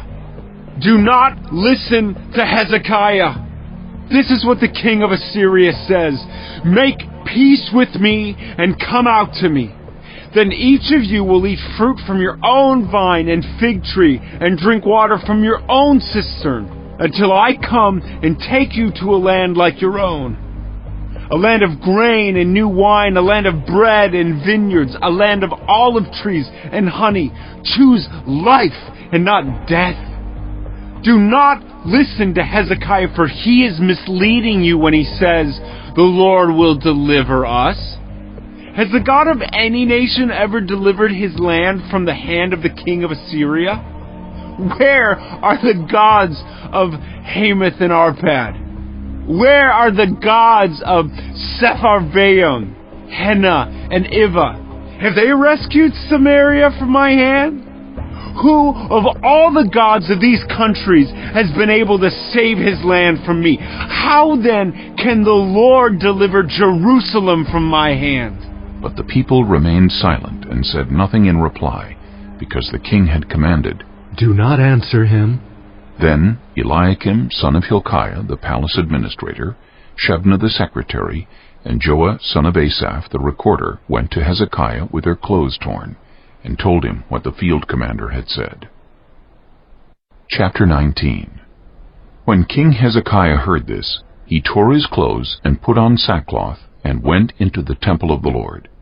He sent Eliakim, the palace administrator, Shebna, the secretary, and the leading priests, all wearing sackcloth, to the prophet Isaiah, son of Amos. They told him, "This is what Hezekiah says. This day is a day of distress and rebuke and disgrace, as when children come to the moment of birth and there is no strength to deliver them. It may be that the Lord your God will hear all the words of the field commander whom his master, the king of Assyria, has sent to ridicule the living God, and that he will rebuke him for the words the Lord your God has heard.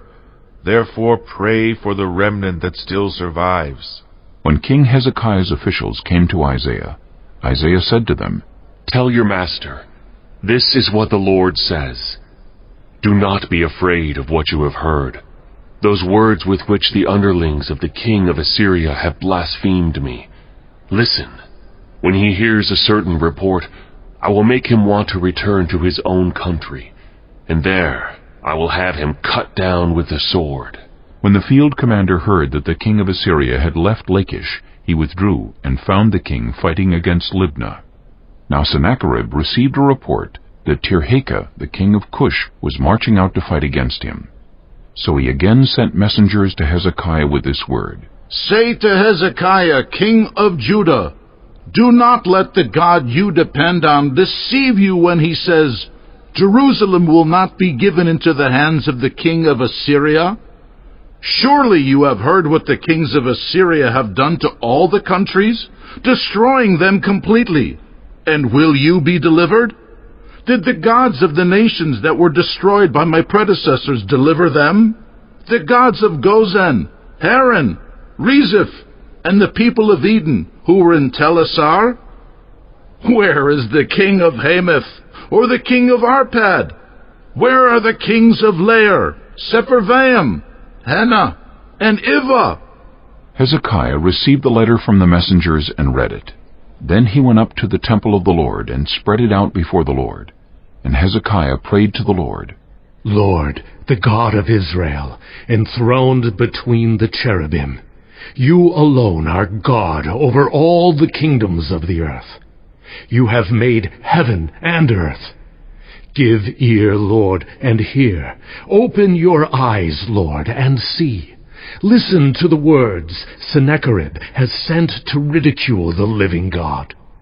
It is true, Lord, that the Assyrian kings have laid waste these nations and their lands.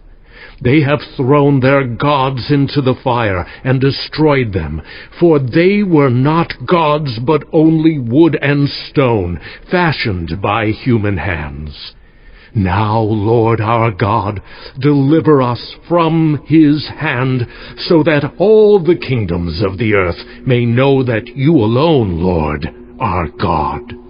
Then Isaiah son of Amos sent a message to Hezekiah. This is what the Lord, the God of Israel, says. I have heard your prayer concerning Sennacherib, king of Assyria. This is the word that the Lord has spoken against him. Virgin daughter Zion despises you and mocks you. Daughter Jerusalem tosses her head as you flee. Who is it you have ridiculed and blasphemed? Against whom have you raised your voice and lifted your eyes in pride? Against the Holy One of Israel. By your messengers you have ridiculed the Lord, and you have said, "With my many chariots I have ascended the heights of the mountains, the utmost heights of Lebanon. I have cut down its tallest cedars, the choicest of its junipers. I have reached its remotest parts, the finest of its forests.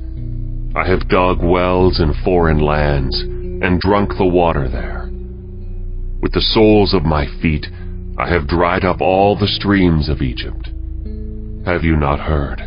Long ago I ordained it. In days of old I planned it. Now I have brought it to pass, that you have turned fortified cities into piles of stone. Their people, drained of power, are dismayed and put to shame. They are like plants in the field, like tender green shoots, like grass sprouting on the roof, scorched before it grows up. But I know where you are, and when you come and go, and how you rage against me. Because you rage against me, and because your insolence has reached my ears, I will put my hook in your nose, and my bit in your mouth, and I will make you return by the way you came. This will be the sign for you, Hezekiah. This year you will eat what grows by itself, and the second year what springs from that. But in the third year sow and reap, plant vineyards, and eat their fruit. Once more a remnant of the kingdom of Judah will take root below and bear fruit above. For out of Jerusalem will come a remnant, and out of Mount Zion a band of survivors. The zeal of the Lord Almighty will accomplish this. Therefore this is what the Lord says concerning the king of Assyria. He will not enter this city, or shoot an arrow here. He will not come before it with shield, or build a siege ramp against it. By the way that he came, he will return. He will not enter this city, declares the Lord. I will defend this city and save it, for my sake, and for the sake of David, my servant. That night the angel of the Lord went out and put to death 185,000 in the Assyrian camp. When the people got up the next morning, there were all the dead bodies. So Sennacherib, king of Assyria, broke camp and withdrew. He returned to Nineveh and stayed there. One day, while he was worshipping in the temple of his god Nisroch, his sons Adramelech and Sharezer killed him with the sword, and they escaped to the land of Ararat. And Esarhaddon his son succeeded him as king. Chapter 20. In those days Hezekiah became ill and was at the point of death. The prophet Isaiah son of Amos went to him and said, This is what the Lord says. Put your house in order, because you are going to die. You will not recover. Hezekiah turned his face to the wall and prayed to the Lord. Remember, Lord, how I have walked before you faithfully and with wholehearted devotion, and have done what is good in your eyes. And Hezekiah wept bitterly.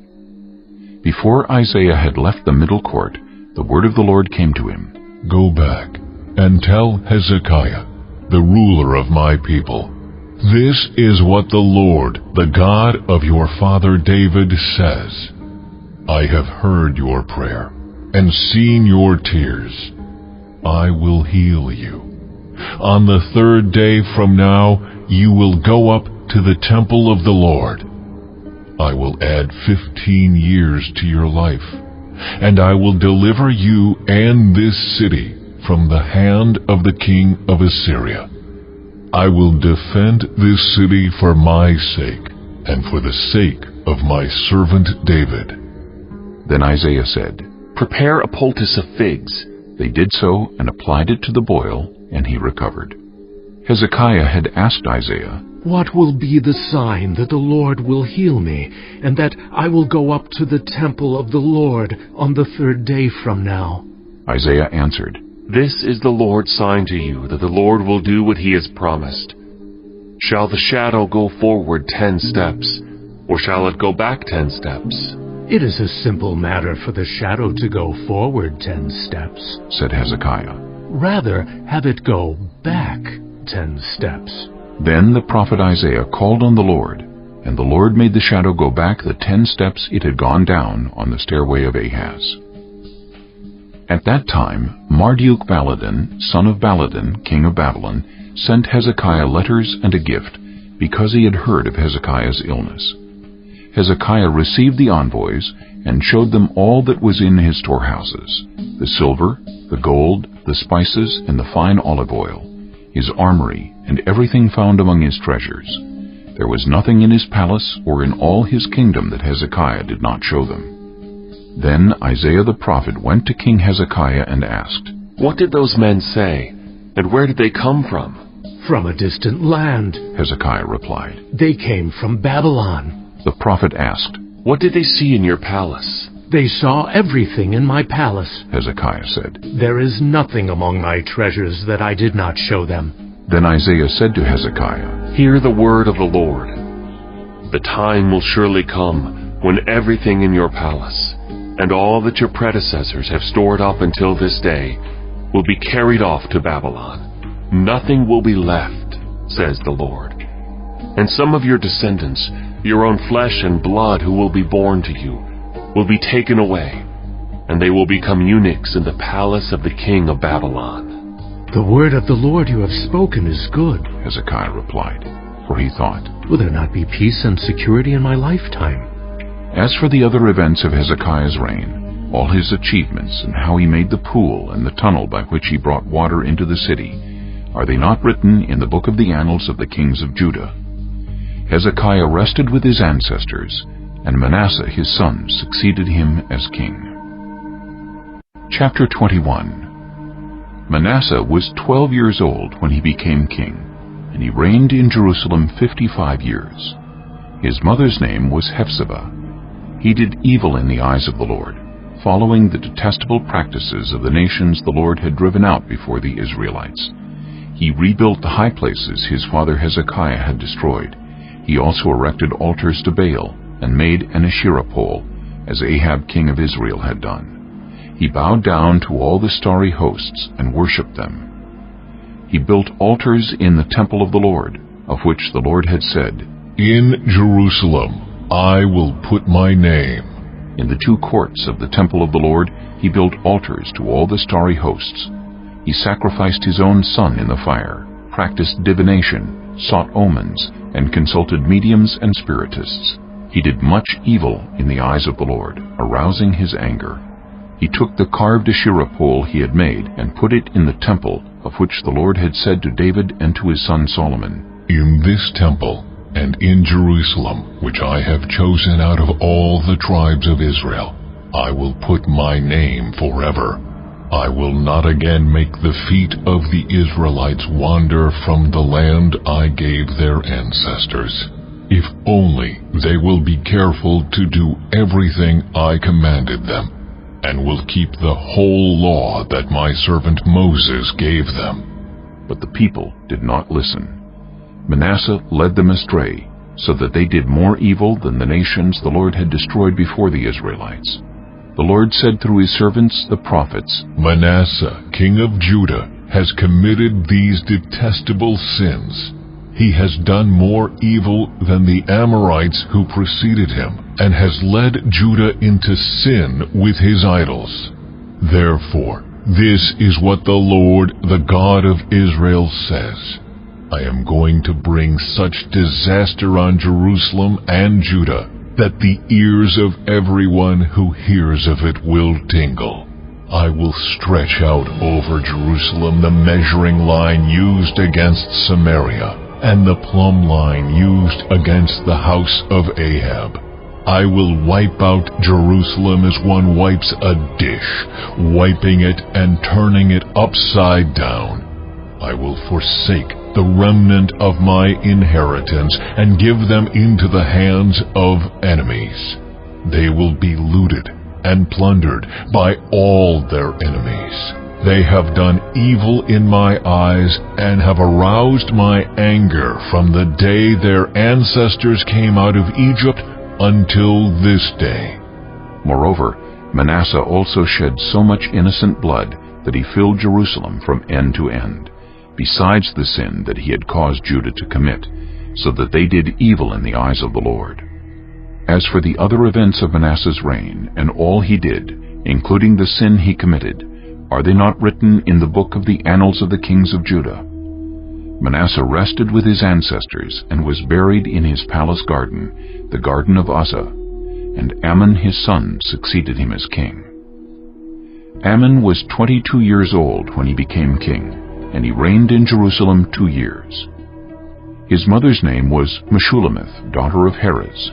She was from Jotbah. He did evil in the eyes of the Lord, as his father Manasseh had done. He followed completely the ways of his father, worshipping the idols his father had worshipped, and bowing down to them. He forsook the Lord, the God of his ancestors, and did not walk in obedience to him. Amon's officials conspired against him and assassinated the king in his palace.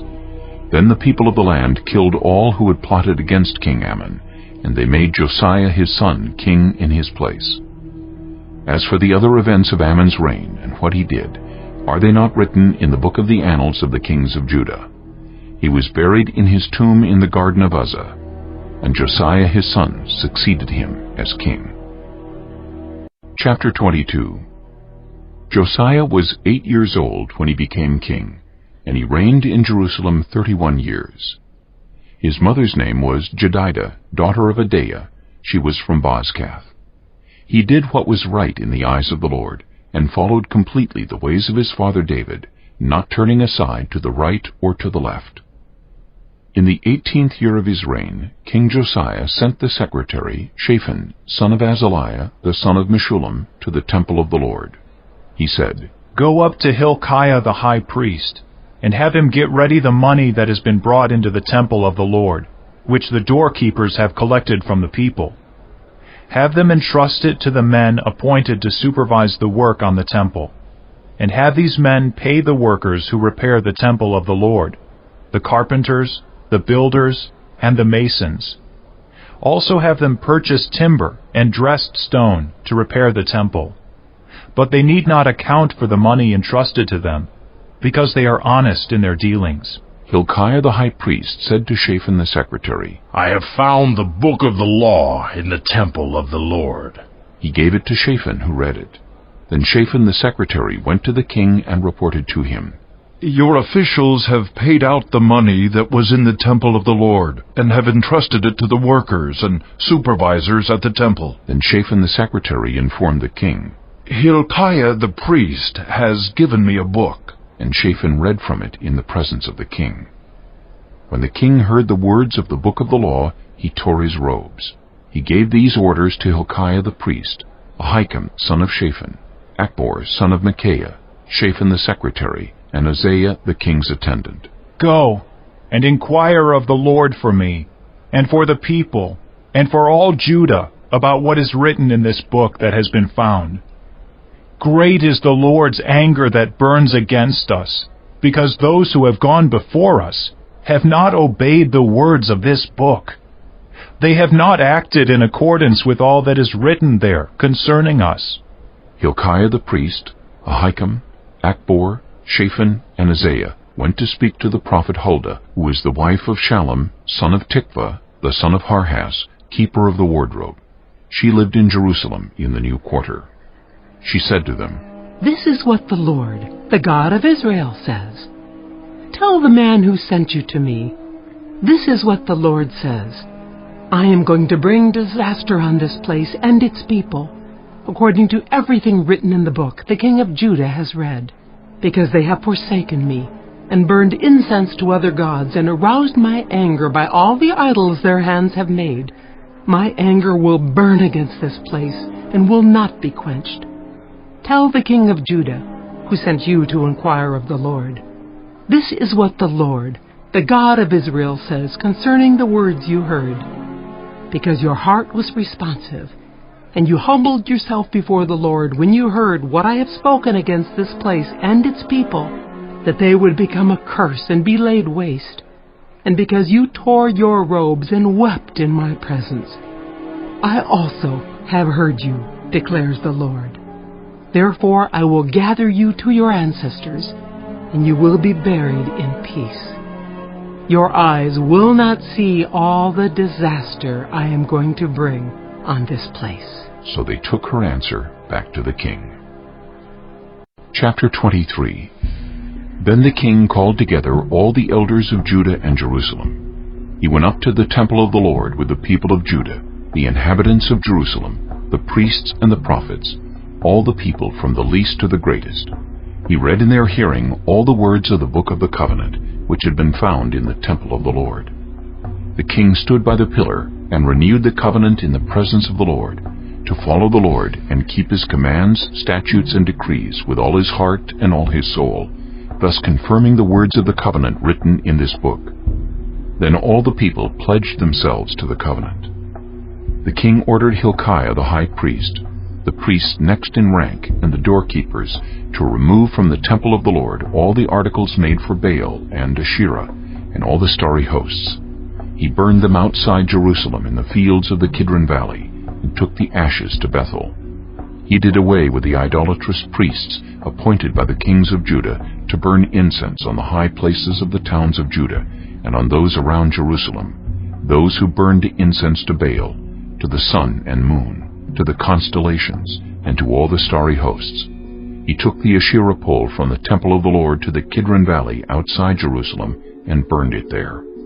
He ground it to powder and scattered the dust over the graves of the common people. He also tore down the quarters of the male shrine prostitutes that were in the temple of the Lord, the quarters where women did weaving for Asherah.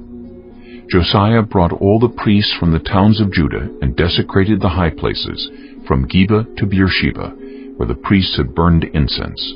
He broke down the gateway at the entrance of the gate of Joshua, the city governor, which was on the left of the city gate. Although the priests of the high places did not serve at the altar of the Lord in Jerusalem, they ate unleavened bread with their fellow priests. He desecrated Topheth, which was in the valley of Ben Hinnom, so no one could use it to sacrifice their son or daughter in the fire to Molech.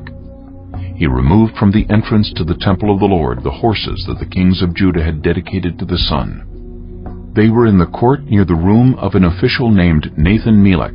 Josiah then burned the chariots dedicated to the sun. He pulled down the altars the kings of Judah had erected on the roof near the upper room of Ahaz, and the altars Manasseh had built in the two courts of the temple of the Lord. He removed them from there, smashed them to pieces, and threw the rubble into the Kidron Valley. The king also desecrated the high places that were east of Jerusalem on the south of the hill of corruption, the ones Solomon, king of Israel, had built for Ashtoreth, the vile goddess of the Sidonians, for Chemosh, the vile god of Moab, and for Molech, the detestable god of the people of Ammon. Josiah smashed the sacred stones and cut down the Asherah poles and covered the sites with human bones.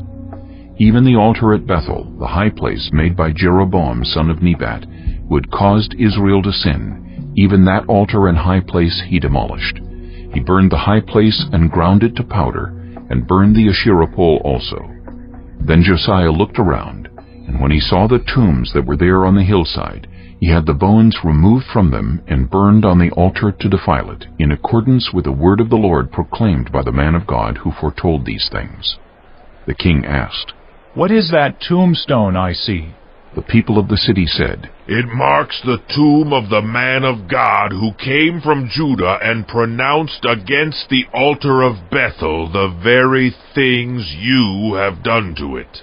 "Leave it alone," he said. "Don't let anyone disturb his bones." So they spared his bones and those of the prophet who had come from Samaria. Just as he had done at Bethel, Josiah removed all the shrines at the high places that the kings of Israel had built in the towns of Samaria, and that had aroused the Lord's anger. Josiah slaughtered all the priests of those high places on the altars, and burned human bones on them. Then he went back to Jerusalem. The king gave this order to all the people: Celebrate the Passover to the Lord your God, as it is written in this book of the covenant. Neither in the days of the judges who led Israel, nor in the days of the kings of Israel and the kings of Judah had any such Passover been observed.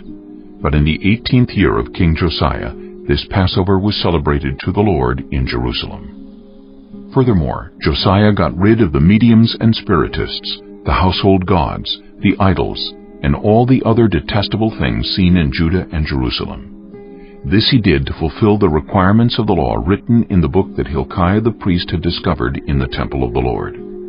Neither before nor after Josiah was there a king like him who turned to the Lord as he did, with all his heart, and with all his soul, and with all his strength, in accordance with all the law of Moses. Nevertheless, the Lord did not turn away from the heat of his fierce anger, which burned against Judah, because of all that Manasseh had done to arouse his anger.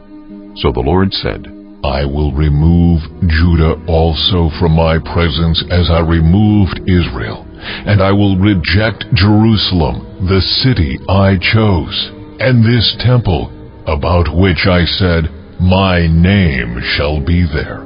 As for the other events of Josiah's reign and all he did, are they not written in the book of the annals of the kings of Judah? While Josiah was king, Pharaoh Necho, king of Egypt, went up to the Euphrates River to help the king of Assyria. King Josiah marched out to meet him in battle, but Necho faced him and killed him at Megiddo. Josiah's servants brought his body in a chariot from Megiddo to Jerusalem, and buried him in his own tomb. And the people of the land took Jehoahaz, son of Josiah, and anointed him and made him king in place of his father. Jehoahaz was 23 years old when he became king, and he reigned in Jerusalem 3 months. His mother's name was Hamutal, daughter of Jeremiah. She was from Libnah. He did evil in the eyes of the Lord, just as his predecessors had done. Pharaoh Necho put him in chains at Riblah in the land of Hamath, so that he might not reign in Jerusalem, and he imposed on Judah a levy of 100 talents of silver and a talent of gold. Pharaoh Necho made Eliakim, son of Josiah, king in place of his father Josiah, and changed Eliakim's name to Jehoiakim. But he took Jehoahaz and carried him off to Egypt, and there he died. Jehoiakim paid Pharaoh Necho the silver and gold he demanded. In order to do so, he taxed the land, and exacted the silver and gold from the people of the land according to their assessments. Jehoiakim was 25 years old when he became king, and he reigned in Jerusalem 11 years. His mother's name was Zebidah, daughter of Pedaiah. She was from Rumah. And he did evil in the eyes of the Lord, just as his predecessors had done. Chapter 24. During Jehoiakim's reign, Nebuchadnezzar, king of Babylon, invaded the land, and Jehoiakim became his vassal for 3 years.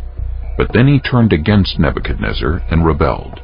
The Lord sent Babylonian, Aramean, Moabite, and Ammonite raiders against him to destroy Judah, in accordance with the word of the Lord proclaimed by his servants the prophets.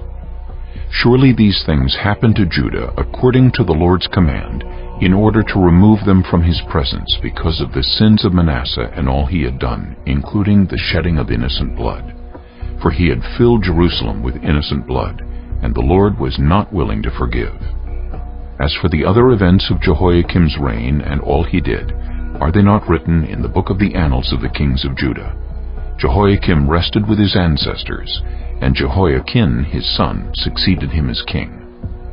The king of Egypt did not march out from his own country again, because the king of Babylon had taken all his territory from the Wadi of Egypt to the Euphrates River. Jehoiakim was 18 years old when he became king, and he reigned in Jerusalem 3 months. His mother's name was Nehushta, daughter of Elnathan. She was from Jerusalem. He did evil in the eyes of the Lord, just as his father had done. At that time, the officers of Nebuchadnezzar, king of Babylon, advanced on Jerusalem and laid siege to it. and Nebuchadnezzar himself came up to the city while his officers were besieging it. Jehoiakim, king of Judah, his mother, his attendants, his nobles, and his officials all surrendered to him. In the 8th year of the reign of the king of Babylon, he took Jehoiakim prisoner. As the Lord had declared, Nebuchadnezzar removed the treasures from the temple of the Lord and from the royal palace, and cut up the gold articles that Solomon king of Israel had made for the temple of the Lord. He carried all Jerusalem into exile, all the officers and fighting men, and all the skilled workers and artisans, a total of 10,000. Only the poorest people of the land were left. Nebuchadnezzar took Jehoiakim captive to Babylon. He also took from Jerusalem to Babylon the king's mother, his wives, his officials, and the prominent people of the land. The king of Babylon also deported to Babylon the entire force of 7,000 fighting men, strong and fit for war, and 1,000 skilled workers and artisans. He made Mattaniah, Jehoiakim's uncle, king in his place, and changed his name to Zedekiah. Zedekiah was 21 years old when he became king, and he reigned in Jerusalem 11 years. His mother's name was Hamutal, daughter of Jeremiah. She was from Libnah. He did evil in the eyes of the Lord, just as Jehoiakim had done. It was because of the Lord's anger that all this happened to Jerusalem and Judah, and in the end he thrust them from his presence. Now Zedekiah rebelled against the king of Babylon. Chapter 25. So in the 9th year of Zedekiah's reign, on the 10th day of the 10th month, Nebuchadnezzar, king of Babylon, marched against Jerusalem with his whole army. He encamped outside the city and built siege works all around it. The city was kept under siege until the 11th year of King Zedekiah. By the 9th day of the 4th month, the famine in the city had become so severe that there was no food for the people to eat.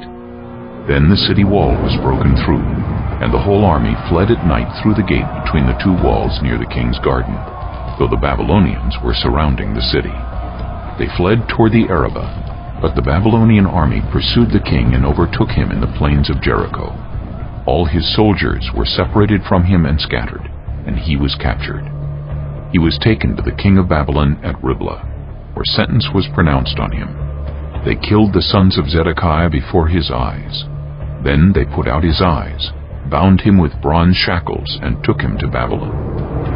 On the 7th day of the 5th month, in the 19th year of Nebuchadnezzar, king of Babylon, Nebuzaradan, commander of the imperial guard, an official of the king of Babylon, came to Jerusalem. He set fire to the temple of the Lord, the royal palace, and all the houses of Jerusalem. Every important building he burned down. The whole Babylonian army, under the commander of the imperial guard, broke down the walls around Jerusalem. Nebuzaradan, the commander of the guard, carried into exile the people who remained in the city, along with the rest of the populace and those who had deserted to the king of Babylon. But the commander left behind some of the poorest people of the land to work the vineyards and fields. The Babylonians broke up the bronze pillars, the movable stands, and the bronze sea that were at the temple of the Lord, and they carried the bronze to Babylon. They also took away the pots, shovels, wick trimmers, dishes, and all the bronze articles used in the temple service. The commander of the imperial guard took away the censers and sprinkling bowls, all that were made of pure gold or silver. The bronze from the two pillars, the sea, and the movable stands, which Solomon had made for the temple of the Lord, was more than could be weighed. Each pillar was 18 cubits high. The bronze capital on top of one pillar was 3 cubits high, and was decorated with a network and pomegranates of bronze all around. The other pillar with its network was similar. The commander of the guard took his prisoners, Seraiah the chief priest, Zephaniah the priest next in rank, and the 3 doorkeepers. Of those still in the city, he took the officer in charge of the fighting men and 5 royal advisers. He also took the secretary who was chief officer in charge of conscripting the people of the land, and 60 of the conscripts who were found in the city. Nebuzaradan the commander took them all and brought them to the king of Babylon at Riblah. There at Riblah, in the land of Hamath, the king had them executed. So Judah went into captivity away from her land. Nebuchadnezzar, king of Babylon, appointed Gedaliah, son of Ahikam, the son of Shaphan, to be over the people he had left behind in Judah. When all the army officers and their men heard that the king of Babylon had appointed Gedaliah as governor, they came to Gedaliah at Mizpah: Ishmael son of Nethaniah, Johanan son of Kareah, Seraiah son of Tanhumeth the Netophathite, Jaazaniah the son of the Maacathite, and their men. Gedaliah took an oath to reassure them and their men. "Do not be afraid of the Babylonian officials," he said. "Settle down in the land and serve the king of Babylon, and it will go well with you."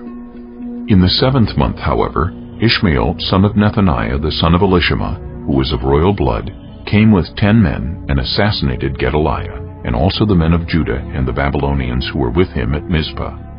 At this, all the people from the least to the greatest, together with the army officers, fled to Egypt for fear of the Babylonians. In the 37th year of the exile of Jehoiakim king of Judah, in the year Alwel-Marduk became king of Babylon, he released Jehoiakim king of Judah from prison. He did this on the 27th day of the 12th month. He spoke kindly to him, and gave him a seat of honor higher than those of the other kings who were with him in Babylon. So Jehoiakim put aside his prison clothes, and for the rest of his life ate regularly at the king's table. Day by day the king gave Jehoiakim a regular allowance as long as he lived.